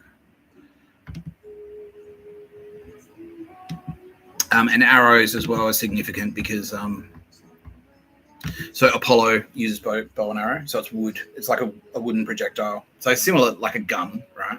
It's like that's talking shit. It's like bang, bang, bang, like you fight bullets. Like an arrow is made out of wood. So it means you're like, yeah. Well, you're a journalist for a living, right? That's what that is. That's what journalism is. Like it's a projectile made of wood. So wood equals language. You're extremely skillful with the bow and arrow. That's you. That's why you've got the bow and arrow. That's why Kitty Callahan has the bow and arrow, because she's an artist. And Apollo, he has a bow and arrow as well. Yeah. That's why. That's what that means.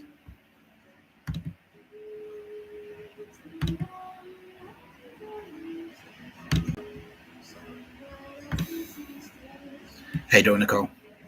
Spellbound. All right, yeah. This is you. Now it's a little bit confused. So I think because Vishnu has Vishnu can do avatars, and I think some people kind of think that Hari is one of the avatars of Vishnu, but it's not technically accurate. Yeah. So you are separate entities. You're best friends with Vishnu, but you technically you're not Vishnu. You're not an avatar of Vishnu. This is you. You are Hari. So yeah, like I just said, Hari Krishna, that's you, and Lisa Dottore. Yeah, she's Krishna, you're Hari.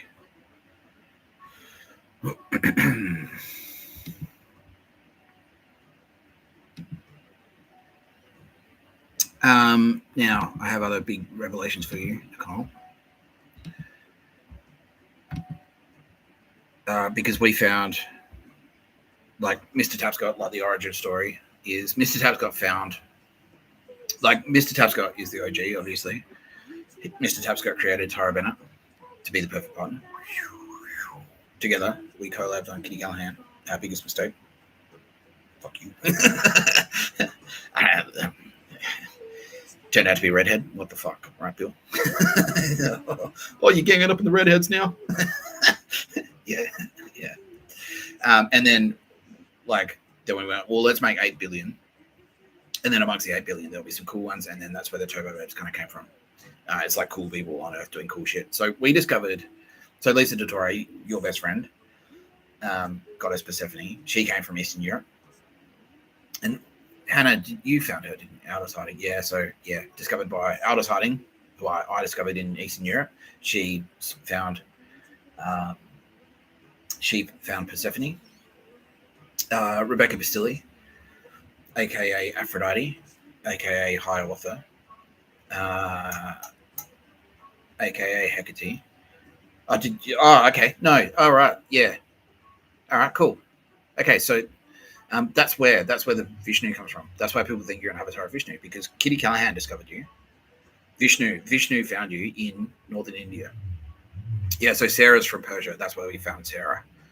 Amelia Grace Crawford found Sarah, aka Ishtar, in Persia. Kitty Callahan, aka Vishnu, found you, Nicole Hegarty, in northern India. That's where she found you. So she found you, and she's like, "Who is this fucking legend?" Like, yeah, because what took you off Kitty Callahan? Yeah, it's the fair-mindedness, like the logic and the fair-mindedness of you. Yeah, it's like extremely fair-minded, like exceptionally, like more, like that's why there's only one Lady Justice. Yeah, there's only one Lady Justice, and that's what Kitty Callahan's what it's like. Holy shit! You basically invented law. Like, you are law. You are law. You're the law. Yeah. So that's where the chess comes from. It's rules and structure, right? Just like the law. Yeah. So Kitty Callahan spotted that, and she's like, "Holy shit! Who the fuck is this?" And then she came out and hung out with you. How long did it take? About 10,000 universes. Were you overt? Covert. You were overt. Yeah, so Kitty Callahan actually came down and went, so Siddhartha, aka Buddha, aka Isabella Manfredi, was hanging out with Kitty Callahan when she was walking around. But Kitty Callahan didn't overtly go like, "Oh, hey, you're actually walking around with Vishnu, aka Jesus Christ." She just kind of like quietly hung around. And then it wasn't until we sort of promoted her to turbo babe that Kitty went like, "Oh, hey, no, I thought you were cool. You're a turbo babe now." But you, on the other hand, Kitty went like, "Who the fuck is that?" Like you're a statesman or something like that. No, you've always been a female. Yeah, you're a leader. Like you're a queen. Is that right? Yeah, you were a queen. You were a local queen. And extraordinarily fair-minded. And Kitty went, "That's turbo babe. That's a turbo babe material." And actually, like, came down and went like, "Hello, I'm Kitty. I'm Vishnu, and I think you're a legend." That's what happened. Yeah. Okay. Cool. Bang. Yeah. Kitty Callahan. So yeah, you and Kitty Callahan are best friends. That's why. That's why there's a crossover here. That's why people are getting confused. They think Hari is Vishnu, but you're actually two separate entities. Yeah. Yeah. So you act on behalf of, I think that's probably what's happening, right? Yeah, exactly. So you do a lot of work on behalf of Vishnu. And so people kind of went like, "Oh, it's Vishnu in another guise," but it's actually, no, it's not. It's you. You're separate entities. Yeah. Cool. Yeah, so good news for Indians. This is she's homegrown. This is yeah. Who's your best cricketer? Who was that? I can't remember his name. Anyway. Oh no. Yeah, this is Kohli. This is like the Kohli, the Virat Kohli. This is the Virat Kohli of the Turbo Babes, basically. Yeah. She's like, yeah, exactly. That's what I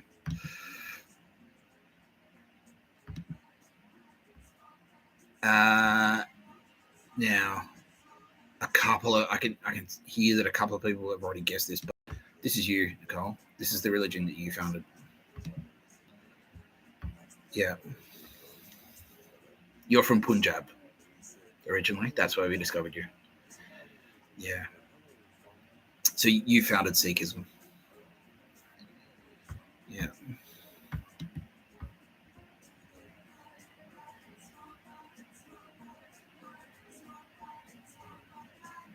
like Guru, Nanak, Devji, in response to a spiritual revelation. That's you. You are the Guru. Nanak, that was you. That was one of your angels.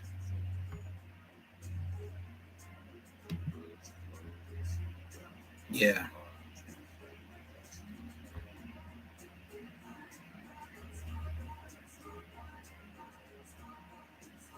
Yeah. So, and if you look at the values of Sikhism, so it signifies, like, manage this long hair. It also signifies sovereignty, self-respect, equality, and commitment to the faith. Fair-mindedness. That's what it symbolizes. Equality and unity. Yeah. That's it. Sign of honor and royalty. Yeah. That's you, Nicole. Sikhs. Sikhs around the world are going fucking bananas.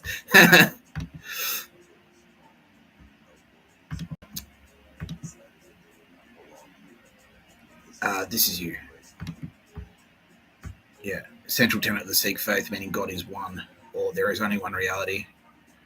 So basically, that's like a different way of saying, like, truth is beauty. Yeah, there's only one truth. Now, that doesn't mean there's only one God.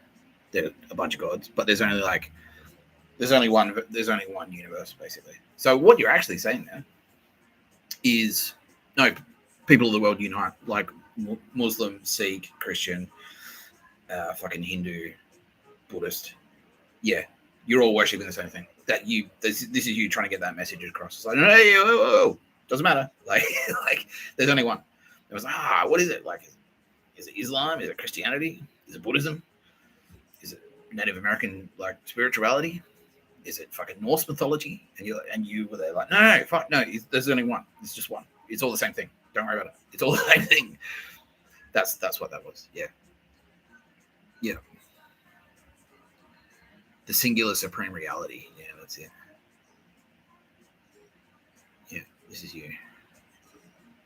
Yeah, you were the Guru Granth Sahib as well. Oh, damn.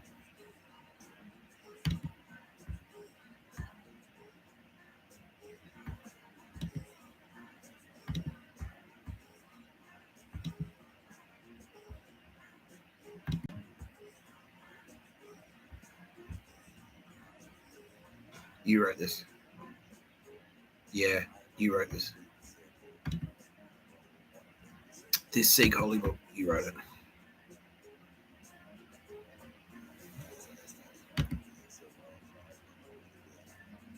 Yeah.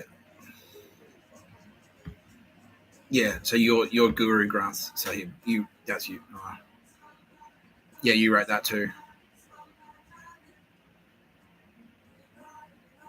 Yeah. Regarded by Sikhs as the final sovereign and eternal guru, following the lineage of the 10 human gurus of the religion. Yeah. Yeah, before your arrival, Nicole. That's you. This is you. All of those gurus were you. They were all angels.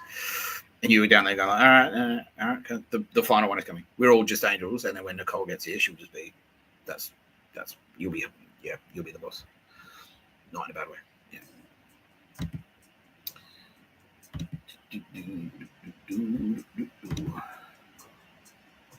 Yeah, I think I've already revealed that. So that's you there. That blue, that's you. Yeah. Yeah, that's you there talking to that prince. That's you there. That's you there. Yeah, you came down. There was, yeah.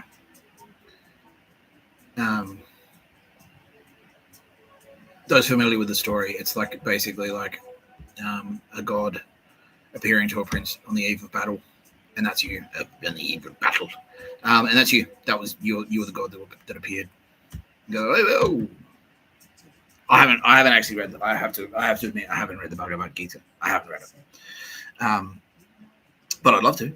I've read the key points. A lot like it talks about me. Like I become death, destroyer of worlds. That's me. That's a reference to me. But yeah, that's you, Nicole, on the field of battle to face them. Yeah, that's what you did.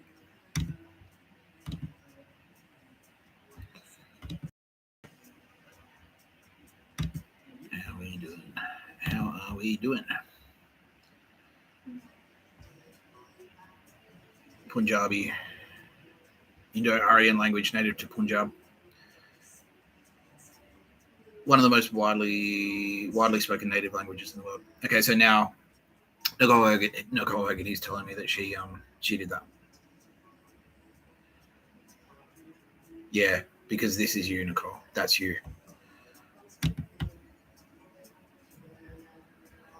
Yeah, that's you there.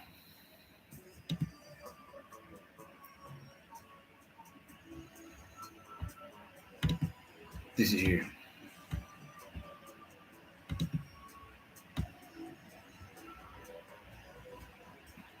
Was the 5th of the 10 total Sikh gurus. He compiled the first official edition of the Sikh scripture. That was you. Yeah. He is regarded as the first of the 2 gurus martyred in the Sikh faith. Yeah. This guy. That's you. Like literally, that is you. Yeah. You came down and said, I'll start a thing. I'll start a thing, Mr. Tapska. I'm like, go for it. Yeah. Yeah, you wanted to help your people specifically. Because you're from Punjab. That's where we found you. That's where we discovered you. That's where Kitty Callahan found you. Vishnu was cruising around. Like, oh, this chick is a fucking legend. What do you reckon, Mr. Tapska? Oh, I can't argue with you, Kitty Callahan, about this specifically. But yeah, when you're right, Kitty. Fuck. Look at her go. Yeah. I want to play chess against her. That was it. He's like, I've invented this game called chess. Like, oh, fuck. I want to play it against you. He's like, that's not an accident. Is it? Nope.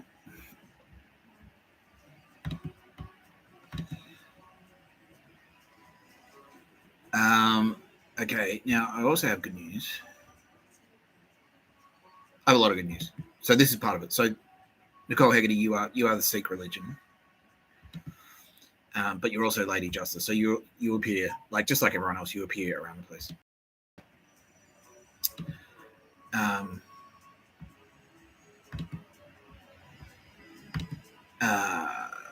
But you're in Buddhism too. Yeah, there's crossover. So you're not exclusively Sikh. You're not exclusively Hare Krishna. You're not exclusively Hindu. You're in all of them. You're in all of them. You're in the Greek Parthenon. You're in the Roman Parthenon. You're in there. You even get a bunch of mentions in the Bible. So what a lot of people don't realize as well is that Turbo Babes are in the Bible. Like they're all through that. So Rachel. It always comes back to Sylvia. Is it Rachel? So there's Mary. Mary gets pregnant by Immaculate Conception, and then her cousin, who was like, "Well, I'm too old to have kids," and then she got pregnant, and she's like, "It's a miracle." That's Sylvia Jeffries. That was Sylvia. So Mary is Tara Bennett, and Rachel was Sylvia Jeffries. Yeah. So Turbo Babes, they're all throughout the Bible, both of them. Like, so if you read the Old Testament, it's like Sarah and Rachel, and that's all these characters. That's Nicole Hegarty. That's all the Hindu deities and things like that. Yeah. So all of the scriptures are kind of like all the Turbo. It's Mr. Tapska and the Turbo Babes throughout all of them. Yeah. Native American mythology, South American mythology. Yeah. It's Mr. Tapska and the Turbo Babes. Yeah. Yeah. So your human form was in Punjab, and then we elevated you, and then your entity. Your spiritual entity then proliferated everywhere. So you're in Buddhism as well. This is you. I'll show you who you are. 5 Buddhas. 5 great Buddhas.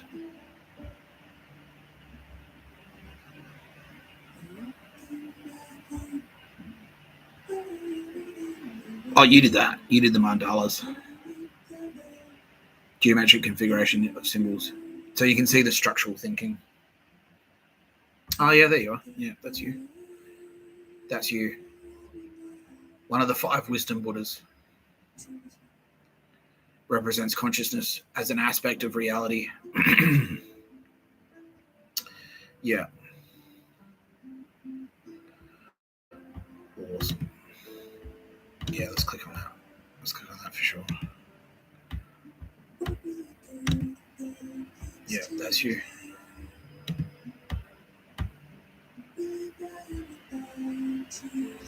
Yeah, a movable one. Yeah, Japan, China, anywhere Buddhism is. Like, yeah, Shinto Buddhism, you're in there. Yeah, that's you and Tara Bennett. Yeah. You wrote this. Oh, what happened? Someone deleted it. That's dog shit. I don't know.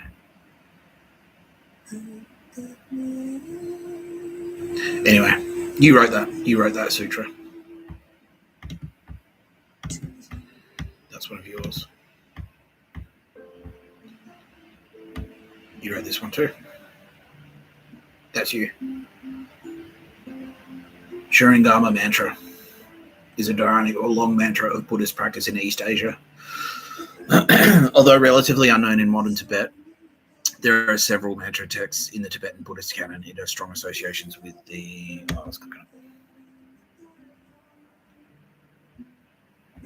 It has strong associations with the Chinese Chan Buddhist tradition. So China, yeah. So China. Because China. There you go. So that's who you're pissing off, by the way. Pictures of a bird, cunts. That's who you've been fucking pissing off. My best friend, Nicole Hegarty. Fuck you.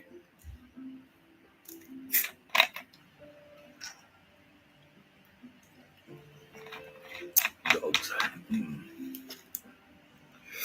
All right. How we doing? Vibe check.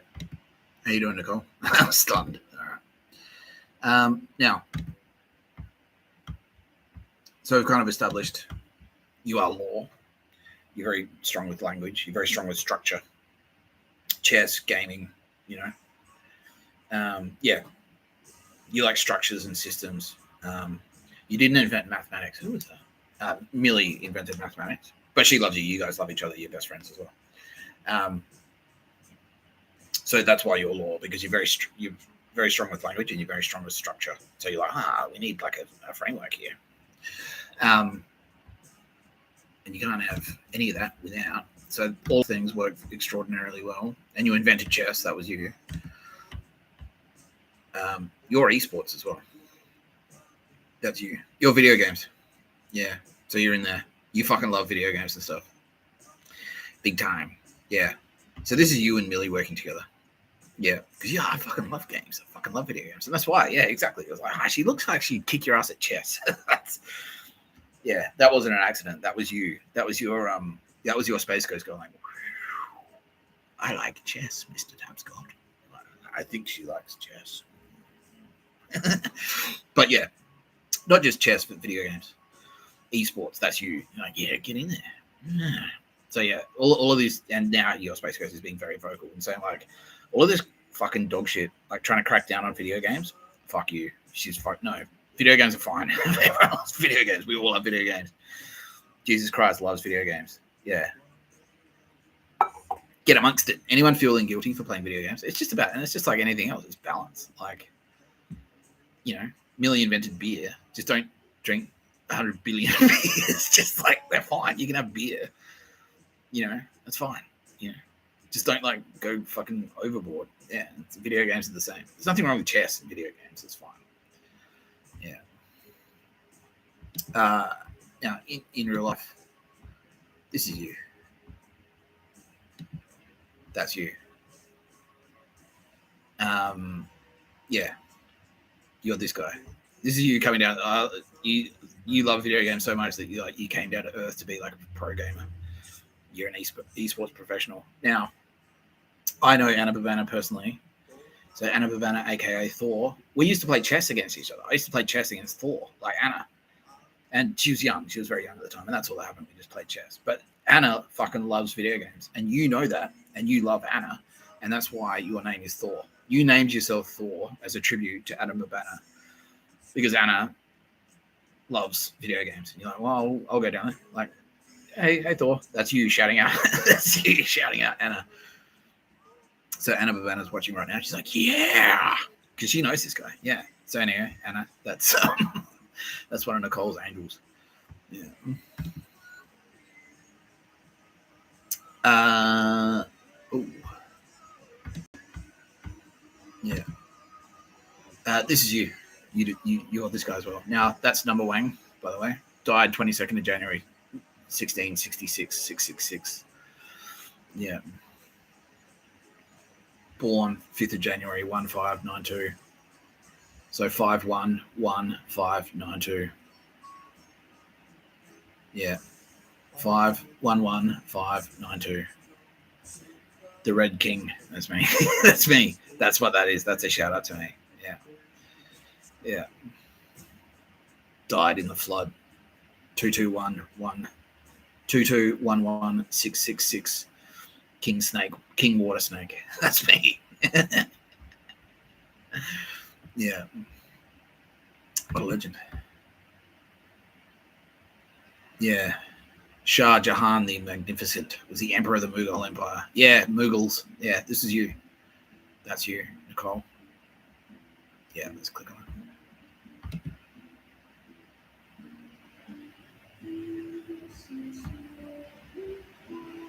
Yeah.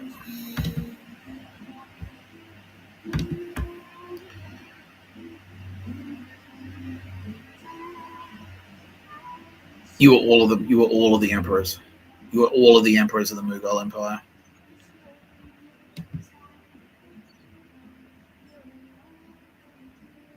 Yeah, Emperor of Hindustan.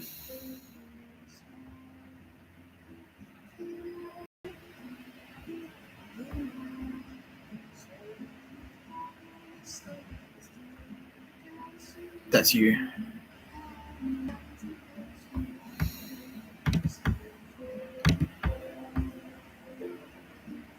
That guy there is you.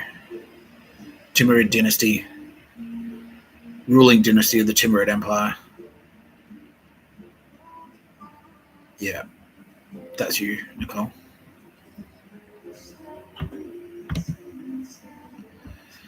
Now, everyone knows what the Mughals did.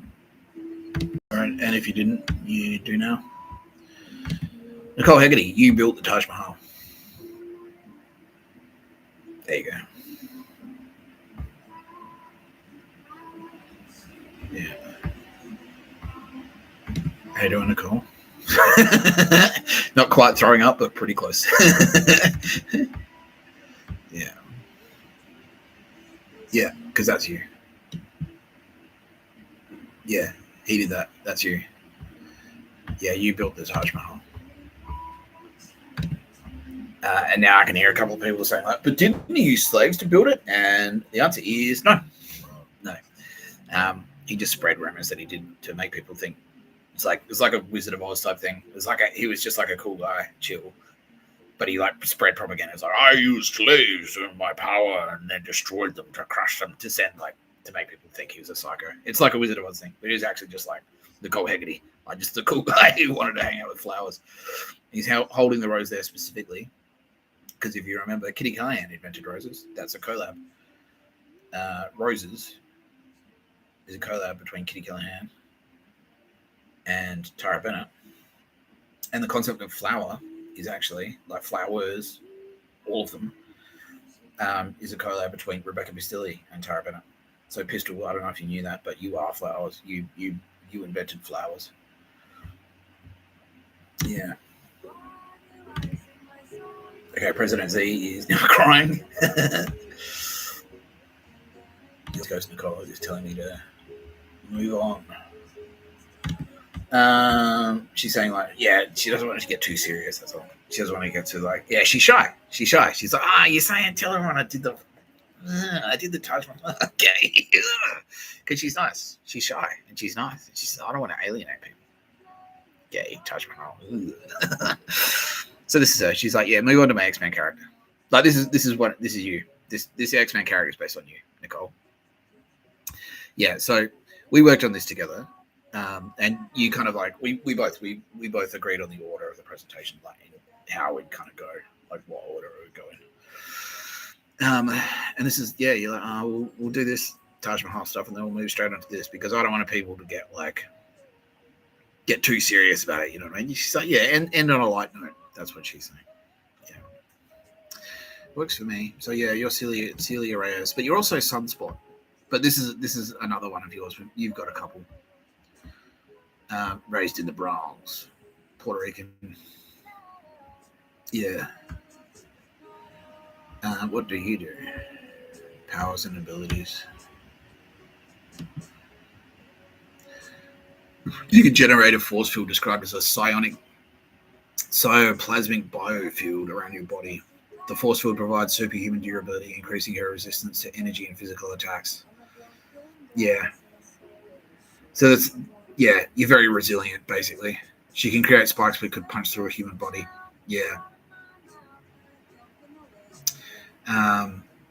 You can use your force field defensively as a blade to attack enemies. So yeah, like, you're extraordinarily resilient, pretty much. You're extremely resilient. That's what that means. Yeah, people can come at you. Where is it? Like, which deity do we see there? This one. Let's go back a bit. Yeah, you're extremely resilient, Nicole. That's what that means. And like, if someone like chess, just like chess, if someone tries to like have a debate with you, you like yeah, you'll stand your ground. It'll be very hard to defeat you in a one-on-one debate because you're so legally minded. We saw him before. Maybe we just okay.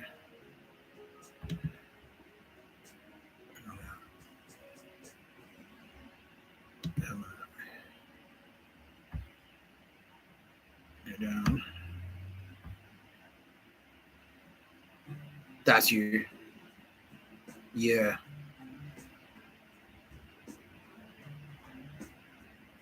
Prominent role in most Hindu traditions. He's also known as Vyasa or Krishna, traditionally regarded as the author of the epic Mahabharata.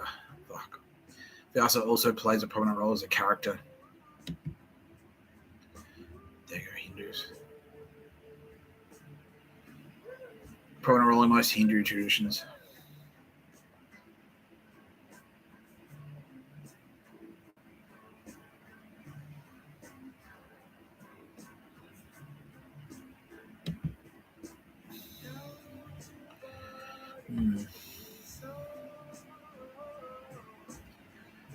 Yeah, it contains philosophical and devotional material such as discussions of the 4 goals of life.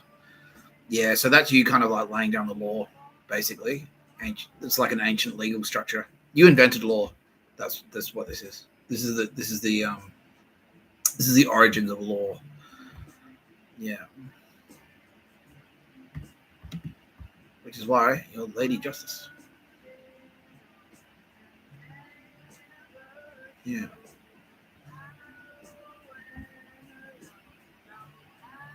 Textual history and structure. Describes the tradition. Yeah. Denotes a succession of teachers and disciples in Indian origin religions. Hinduism, Jainism, Sikhism, Buddhism. You pretty much wrote the book like on all of them. That's you. Yeah. That's probably why Mr. Tapscott. Yeah, okay, now Kitty Callahan, that's yeah, you're a writer, basically. That's it, yeah. So Kitty Callahan's like, this lady, Mr. Tapscott, like, you think you're a fucking writer, she's going to give you a run for your money. Like, all right, fucking sick. More the merrier. More the merrier, yeah. That's why, language, structure, law, yeah, you are law. Extraordinarily fair-minded, very balanced. You understand balance is what Kitty Callahan is saying right now. Yeah. Which is why you got the scales. Yeah, that's right. Yeah. Someone's asking why have I got the blindfold? Or Nicole, why have I got the blindfold? We can Google it.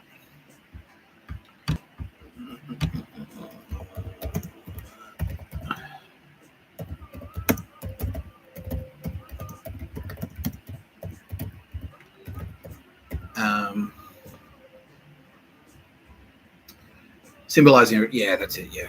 To symbolize that you're impartial, basically. That justice should be applied without bias or prejudice towards a person's wealth. That's it. Yeah, that's it.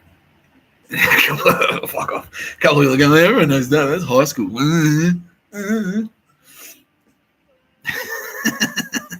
Fuck off.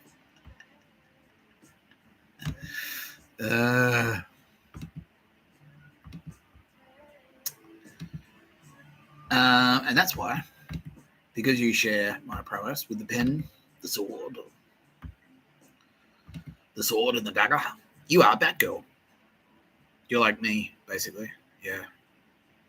Yeah. I'm like, yeah. You can be another Mr. Tapscott if you want. Yeah, basically. That's what it is. Yeah. Yeah. Yeah. Yeah. So this is this is like based on your earthly you. It's based on you, pretty much. So you can work at night, you can be a detective, you can track people down, you can use the internet. Like that's got the Bat Cave. I work at night, and that was me, kind of like, it's like, who was that guy? Looking him up on fucking social media, it's like, that's where that came from. And like trying to hunt down fucking Two-Face and like different villains and stuff. And you're the same. You can as a journalist, you're extremely skillful. But you're also a bad bitch, and no one can fuck with you. Yeah, that's pretty much it. Yeah. No one fucks with Nicole Hegarty.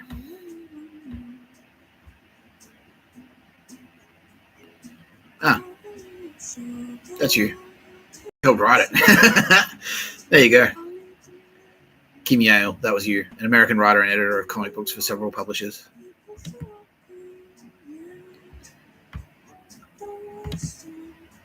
That's you.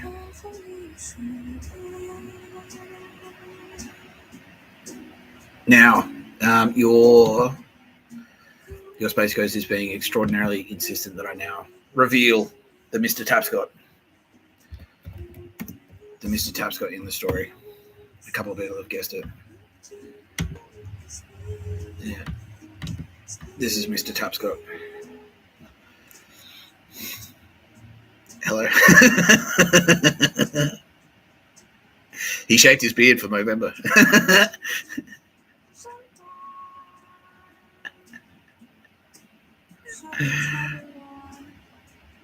What's the date today? Yeah. Look, he died on the 12th of November. What's the date today? It's the 20th. It's the 20th. Yeah. Yeah. There you go. There you go. Big reveals across the board. Big reveals across the board. How are we feeling? Let's cross live to Nicole Hegarty. Let's do that.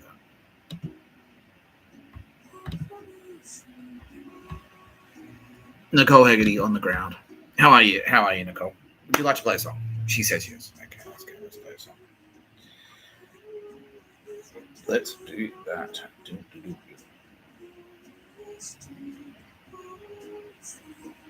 Excellent.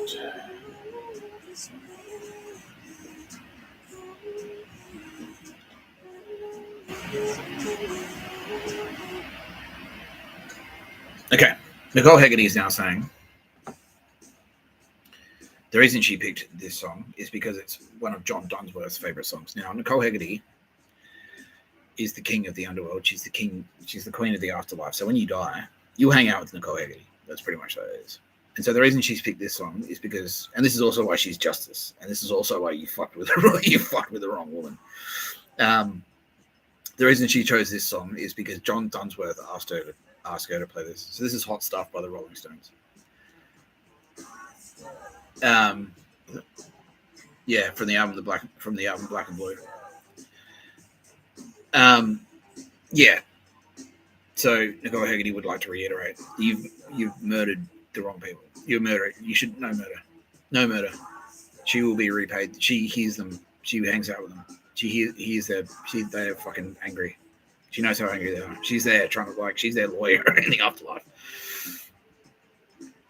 And she is basically saying, like, you're fucking dead. They will be replayed. She will make sure she's coming to collect, pretty much. There's a debt. There's a blood debt owed. They will be repaid through silver in blood, and she's coming to collect. Fuck you. Fuck you. Yeah. Anyone across this fucking cooksuck murder? Anyone across the murder of John Dunsworth? And now Canada's going like, yeah. Yeah. Lady Justice is coming to collect. Yeah, with her sword. She's going to take things. Don't forget who her best friend is, Kitty Callahan. What does Vishnu do if you piss him off? He fucking takes things. We will be repaid through silver and blood. Don't worry, family of John Dunsworth and friends. Yeah, the whirlwind is coming. It will be replayed. Thank you, Nicole. Thank you for joining me today on today's episode of No Pictures of Murder podcast by Mr. Tapscott. I'm Mr. Tapscott. You're Nicole Hegarty. You're all of those people. Yeah. Yeah. How do you feel? World leaders are reacting right now.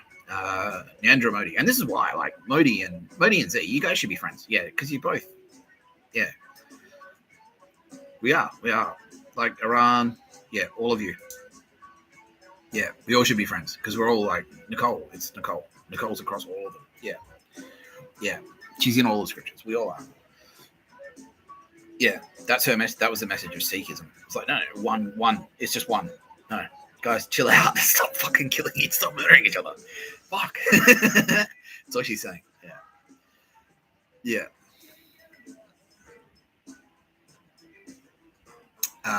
Modi is saying, yeah, like, he's saying a lot of things. He's kind of dumbstruck. He's like, yeah, come to India, please come to India. Z is saying the same thing. Oh, wow. He's like a bonus, like, because he just thought it was just the one, but no. No. President Z, yeah, Buddhism is like, there are a bunch of different Buddhists. Yeah, so Turbo Babes would kind of operate across. Buddhism is it's fairly that's kind of like that's a Turbo Babe thing. Mr. Tapscott isn't so much in the Buddhism. It's not that I'm not across it, but it's not so much a. Yeah, it's sort of Isabella's thing and Kitty's thing. It's a Turbo Babe thing.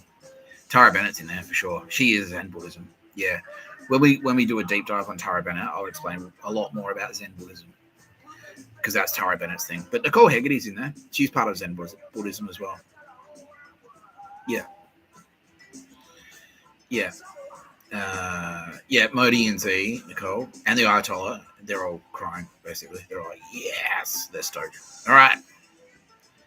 Fucking fantastic. There you go. Thank you, Nicole. Already making the world a better place. Yeah. Stay the fuck away from video games. And it quells, fuck off. Nazis, stop fucking around with video games. All right? Fuck. Yeah, now, this is the Mr. Tapscott. This is, yeah, Nicole Hegarty, you helped me. You gave this to me. You created this for me to help me with my life. It helps, yeah. And so in this video, this will represent you. But now you're saying, like, this is the Mr. Tapscott she hired. This is the Mr. Tapscott. Stop fucking around. Stop fucking around. Stop murdering creatives. Back off the fucking video games, Nazis. Yeah, she's saying what Mr. Tapscott said. Yeah, she's behind me 100% of the way. Stop fucking around.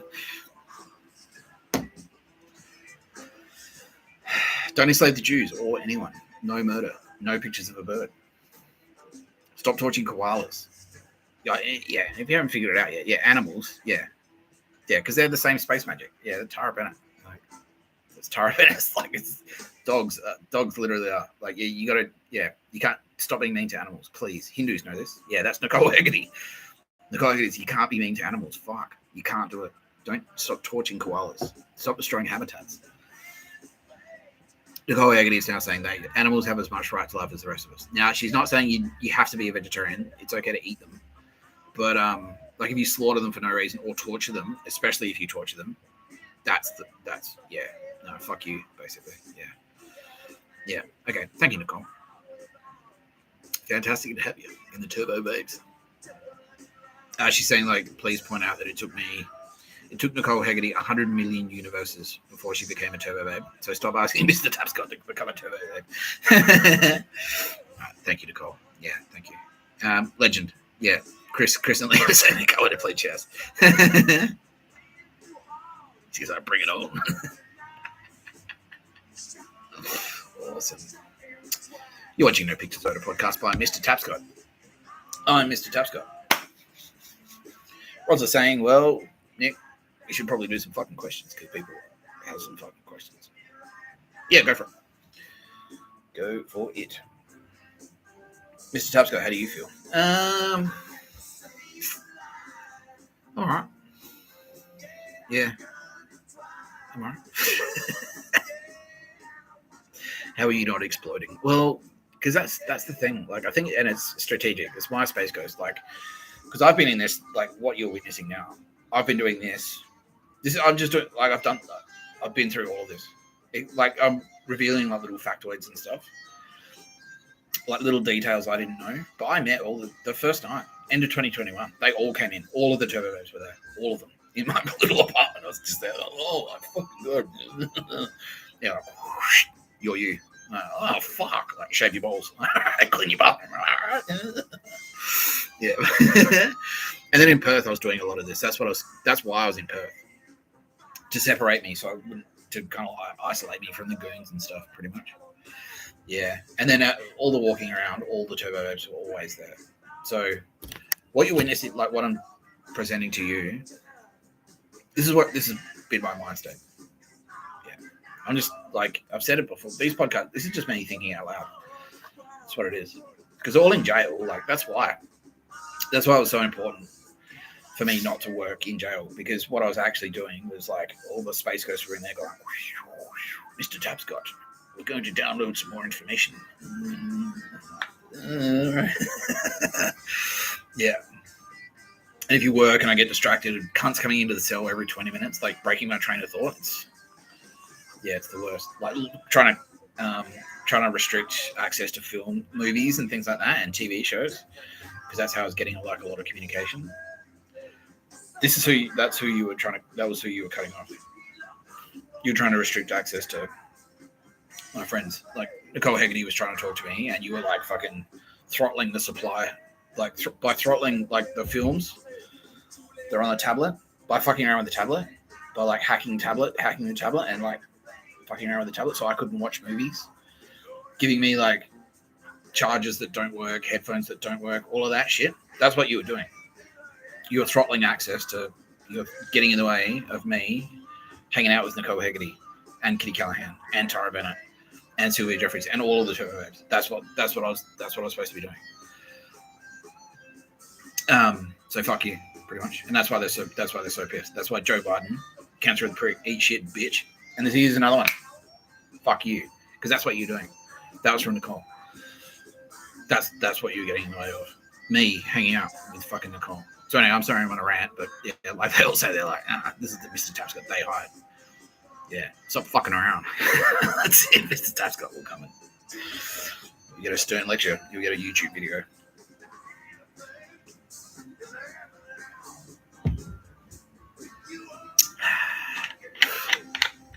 So, to answer your question, thank you for your question. I feel like, you've seen me get emotional. I've never cried on here. Bill Burr cries all the time. No, you've seen me get emotional on video. So yeah, like it's emotional. It's just like, I feel it's the same. I get exactly as emotional at like a wedding or a funeral or something like that. It's like the same. It's like, cool. Like, I get emotional. Just like, I cry at gigs. Like, I want to see Tool play and I cry. Like a little girl at Tool. Yeah, Tool are laughing at me now. It's like, ha ha. Yeah. And so that, it's just like, I get emotional because of that. But like, yeah, I've been through the throwing up phase, like where it's like the phase that Roz was describing the other day. Like that, like, oh man, I'm gonna throw up. Yeah, I went through that phase. Like, that was just before I went to Perth. Remember, I was telling you the story about how I went on the spooky walk. I walked to Manly Quarantine Station. That's what I was doing. The Turbo Babes were starting to introduce themselves to me. So that was me and Aldous Harding hanging out that night. Like, they're all always there. But how prominent each one chooses to be, that's sort of like up to them. So they're all always there. We're always hanging out. But how vocal they kind of want to be, that's up to them. That's up to them. Yeah. Yeah. So, yeah, I feel fine. Like, I love doing it. Because what I'm doing, I'm getting to know my friends. That's the thing. I'm just going through my friends' like social media and stuff. Yeah. Which is fucking great. Yeah. How long have you been keeping all this under your hat? Well, since then. Yeah. Why didn't you tell us? Because considering the amount of harassment I was getting already, I had to keep, because if I just sort of like just wanted blah blah blah blah, like it would have been wrecked. Assassination attempts and shit like that. Like my mother got murdered, and that was just for fucking when they suspected I was someone. I was already being harassed around the clock, and in jail, in prison unfairly. Like I did a year in jail. I was supposed to, like I did 8.5 months extra in jail just because of the rumors.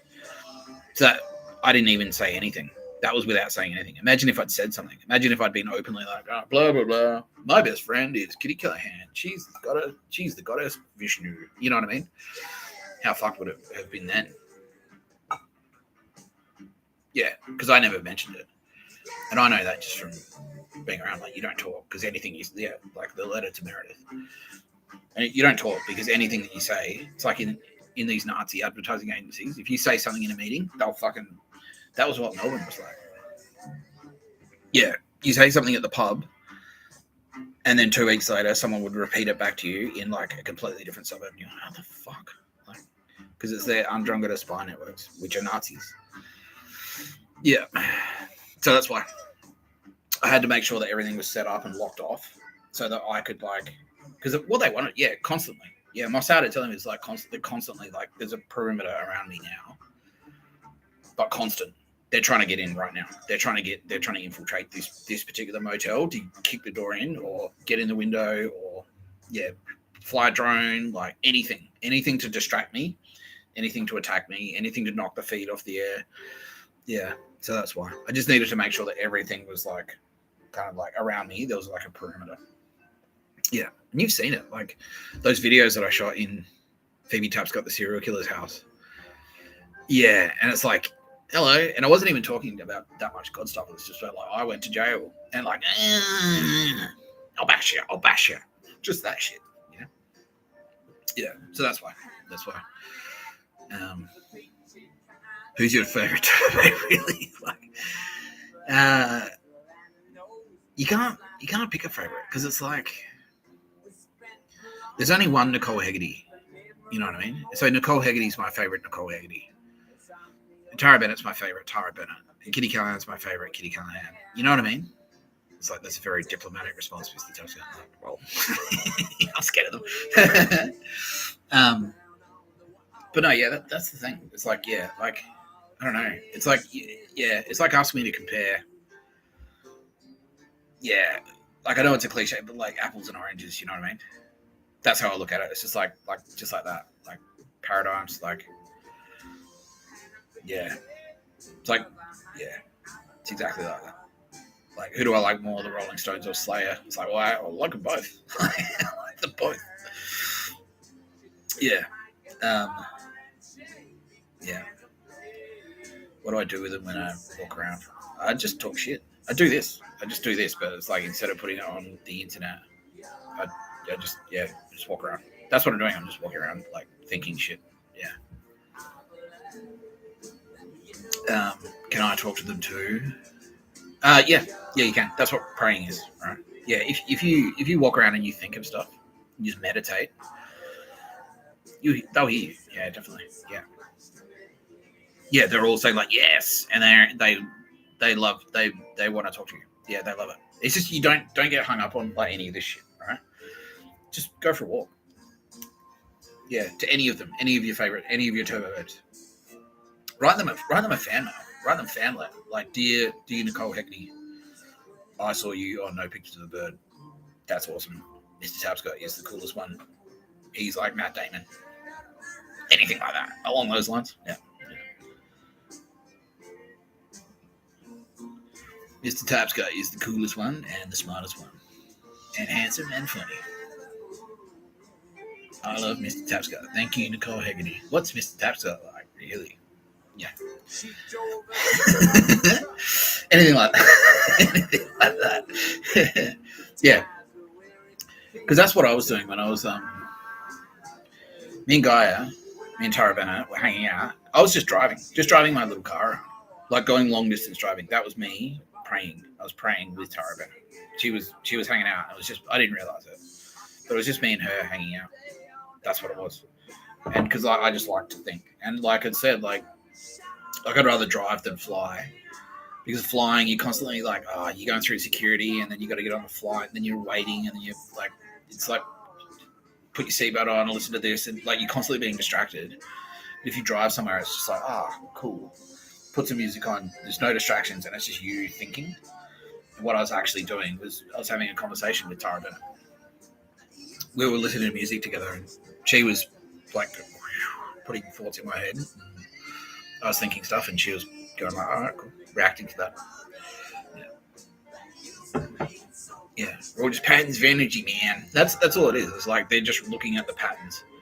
They can see the patterns of electricity in your brain, and then they can like look at the patterns and interpret that, and that's how they know what you're thinking. They can just see, they are the electricity, basically. There's the space magic. They are the space magic. Yeah.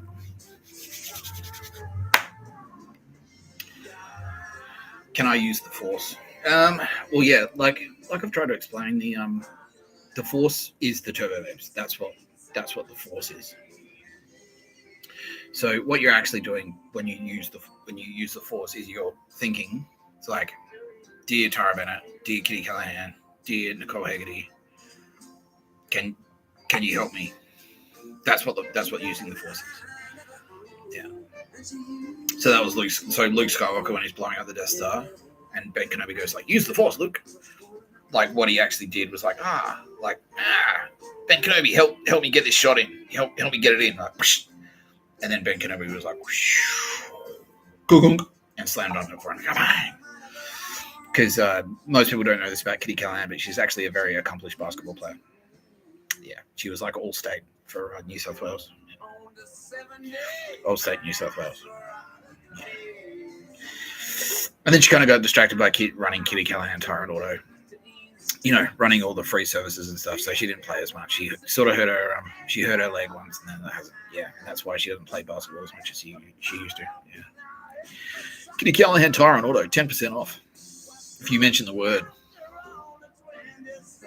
Goddess Justinia.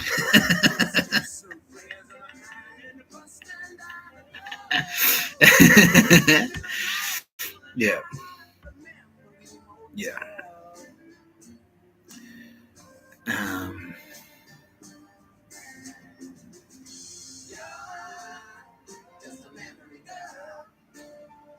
trying to. I can hear how am I going to manage? How am I going to manage all my relationships with the turbo babes? Like, how am I going to manage my time between them? Yeah. Okay. We're all kind of just imagine like we're all just on a. You get in the Uber and they've got the Bluetooth thing in, and they're like, and they're always talking. Just that, like, that's what it's like. It's just we're always plugged into each other, and so that's it. Like, I just do my thing, and then I'm hanging out with the turbo babes just by doing that. Yeah. Yeah.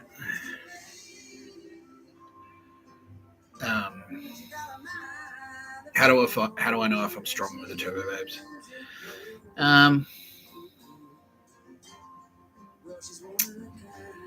They might give you a sign. It's just about listening.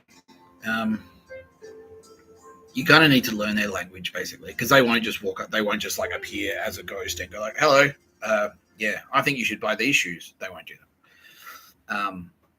But there'll be a few little stinky winks here and there. Watch the movie Silence. So I've spoken about that before on No Pictures of a Bird. But if you watch the movie Silence, that's a really great illustration, because that's what was happening in that. I won't do the whole spiel again right now, but that's a really great illustration, because there's a character in that movie who's like, "Help me, Jesus," and he doesn't realize that Jesus is helping him the whole way. So if you watch the movie Silence by Martin Scorsese. I'll show you which movie it is.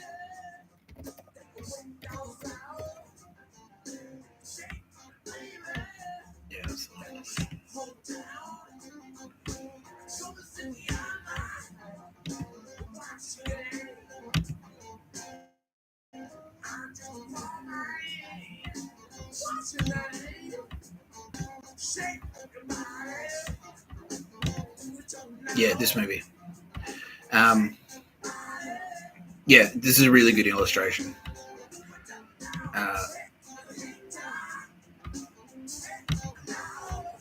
So yeah, in this movie, yeah, that's not. Yeah, so spoiler. Yeah, that there, right? This scene. That's this scene. So that's a Japanese homeless guy. So Andrew Garfield's a Christian in Japan. And he's having a really fucking tough time because the Japanese hate Christians. In this era, they hated Christians. And Andrew Garfield, the whole time, he's having a really tough time, and the whole time he's praying to Jesus. He's like, "Help me, Jesus! Help me! Help me, Jesus! Help me! Help me survive Japan." What he didn't realize is that Japanese homeless guy was actually Tara Bennett. That was an angel sent by Tara Bennett to help him. Because that was the thing. The angel wouldn't overtly say, "I'm an angel," because then they'd just kill him. Like. But yeah, so if you go back, if you watch this movie with that in mind, you'll realize like that's how. And so yeah, just bear that in mind. Like you've been helped, I guarantee you. Kitty Callahan or Tara have done something for you. Like they're watching you and going, "Oh, okay. Why don't you try this one instead?" It could be as simple as like, I don't know, like you're at they recommended like you've been at the supermarket. And like, I don't know, you've been at, like you've been eating too much sugar or something, and so they've been at the supermarket. You've been at the supermarket, and you've kind of like, well, maybe I'll go buy the full sugar gummy bears, whatever. And then at the last minute, you know what? I might try these sugar-free snakes instead. I'll try that instead. And what's actually happening there is Kitty Callahan is going like, and she's overheard you say. Like, I want to, like, you're telling your boyfriend or your girlfriend or whatever. It's like, I think I eat too much sugar. My dentist is breaking my balls. I want to cut down on sweet things. And so Kitty Callahan's like, she's overheard you say that. And then when you're in the supermarket, she's whispered, like, going like, try the low sugar snakes instead. And then you at the last moment, you know what? I might. I'll try it. Yeah, I'll do that. I'll try that. Yeah, or like, instead of getting Coca-Cola, try Waterfords. The low sugar alternative for no pictures of a bird. Waterfords. The official Waterfords of no pictures of a bird. Waterfords. Yeah. Kitty Callahan's done that. Or Tara Bennett. Tara Bennett's like, why don't you try this? Like, why didn't you try this? But like, just whispered it. You haven't, like, it's so subtle that you don't even notice. But that's Tara Bennett. Yeah. Yeah. Yeah. So that's how. So you just gotta, like, you know, the next time something cool happens to you. And it could be anything. It could be anything. Yeah. It could be anything. Like, could be absolutely anything. Yeah. All right, I'll tell this story. So this is a good illustration. So this is before.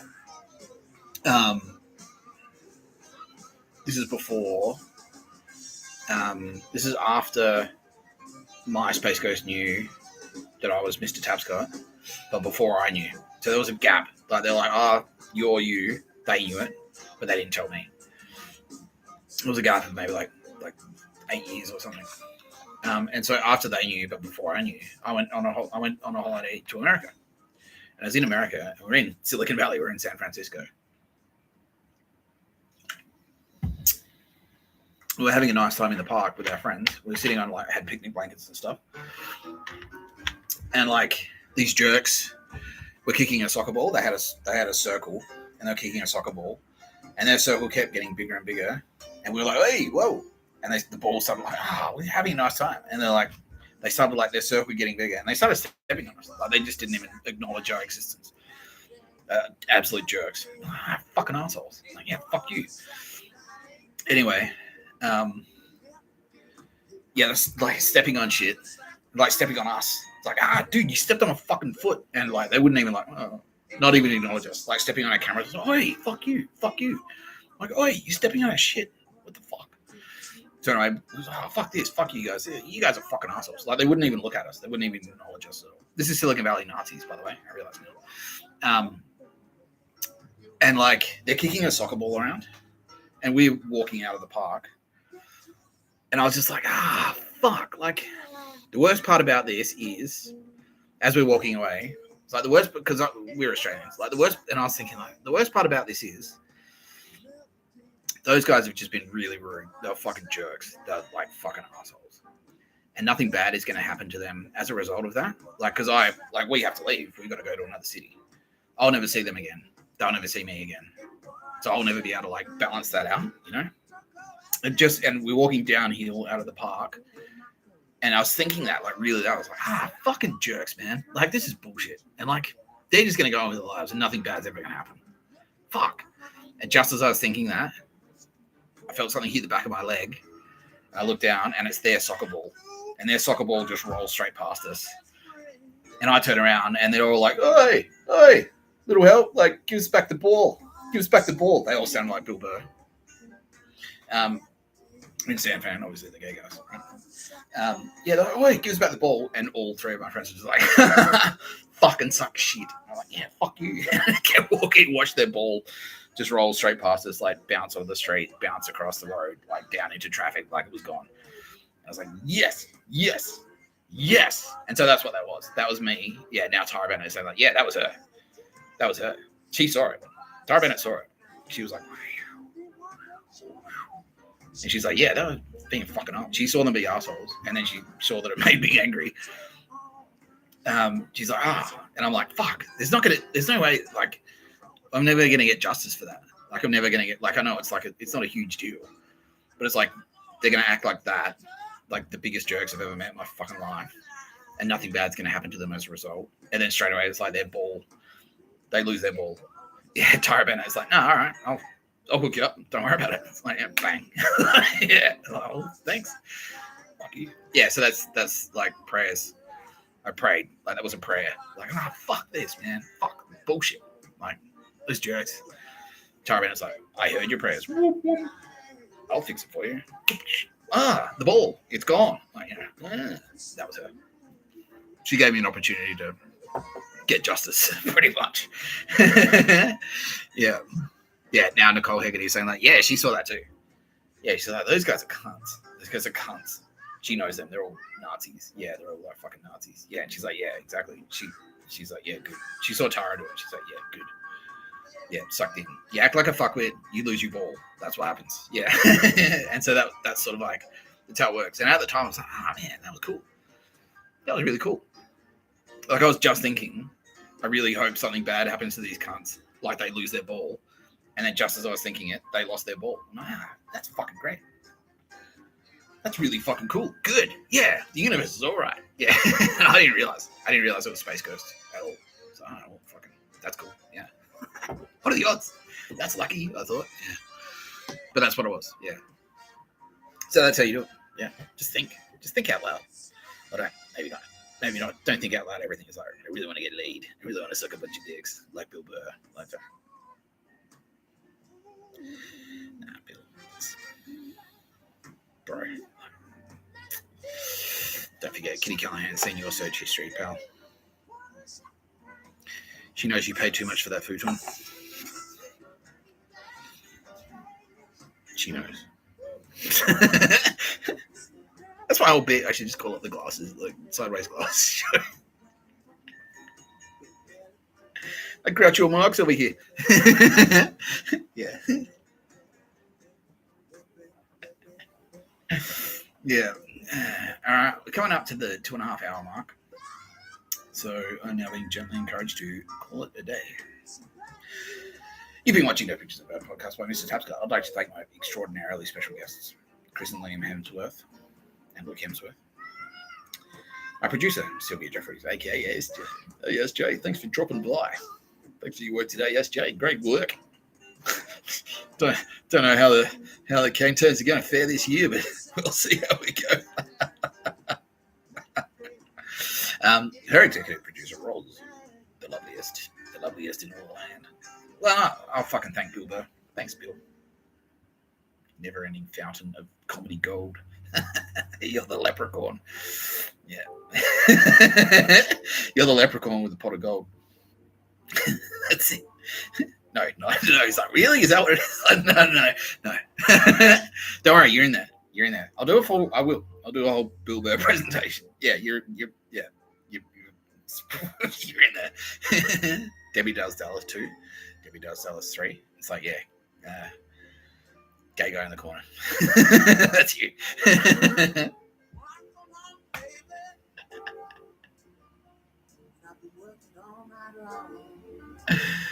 Yeah. Thanks, Bill Burr.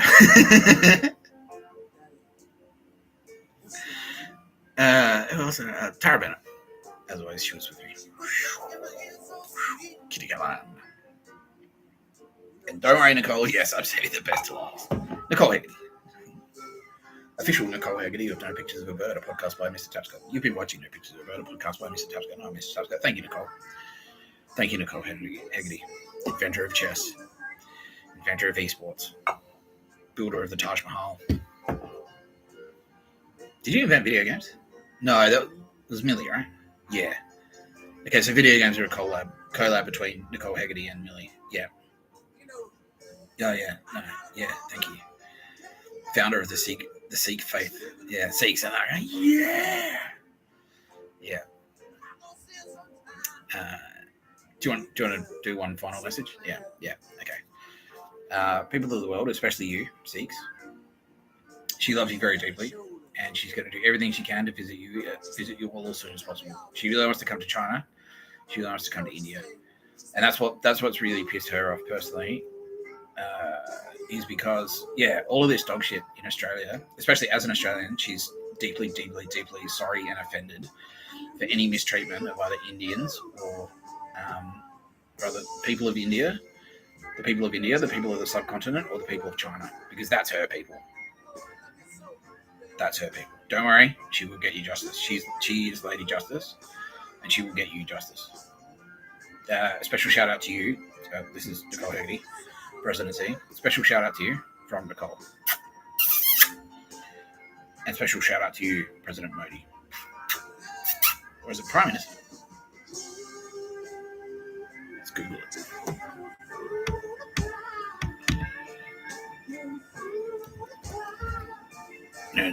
Prime Minister. Yeah. Special shout out to you, Prime Minister Modi, from Nicole Hegarty.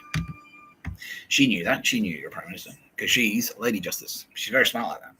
I'm an idiot. I'm just a YouTuber. Yeah, and both of you may not realize it yet, but she's been in very close. She loves you both very deeply. She knows you very well, and she's actually been like kind of like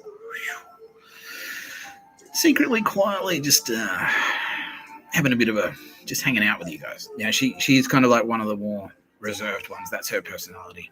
That's why I love her. That's part of why I love her. So yeah, she is kind of like a little bit more reserved. She's less likely. Like Kitty Callahan's very vocal. Yeah, and Tara Bennett's extremely vocal. Yeah, but Nicole Hegarty, don't worry, she's been in there. Yeah, she's been sussing you guys out and quietly helping Millie train you in the ways of the Jedi, and she thinks you're both fucking legends. Keep up the great work. All right. You've been watching No Pictures of a Bird, a podcast by Mr. Tapscott. I'm Mr. Tapscott. See you soon.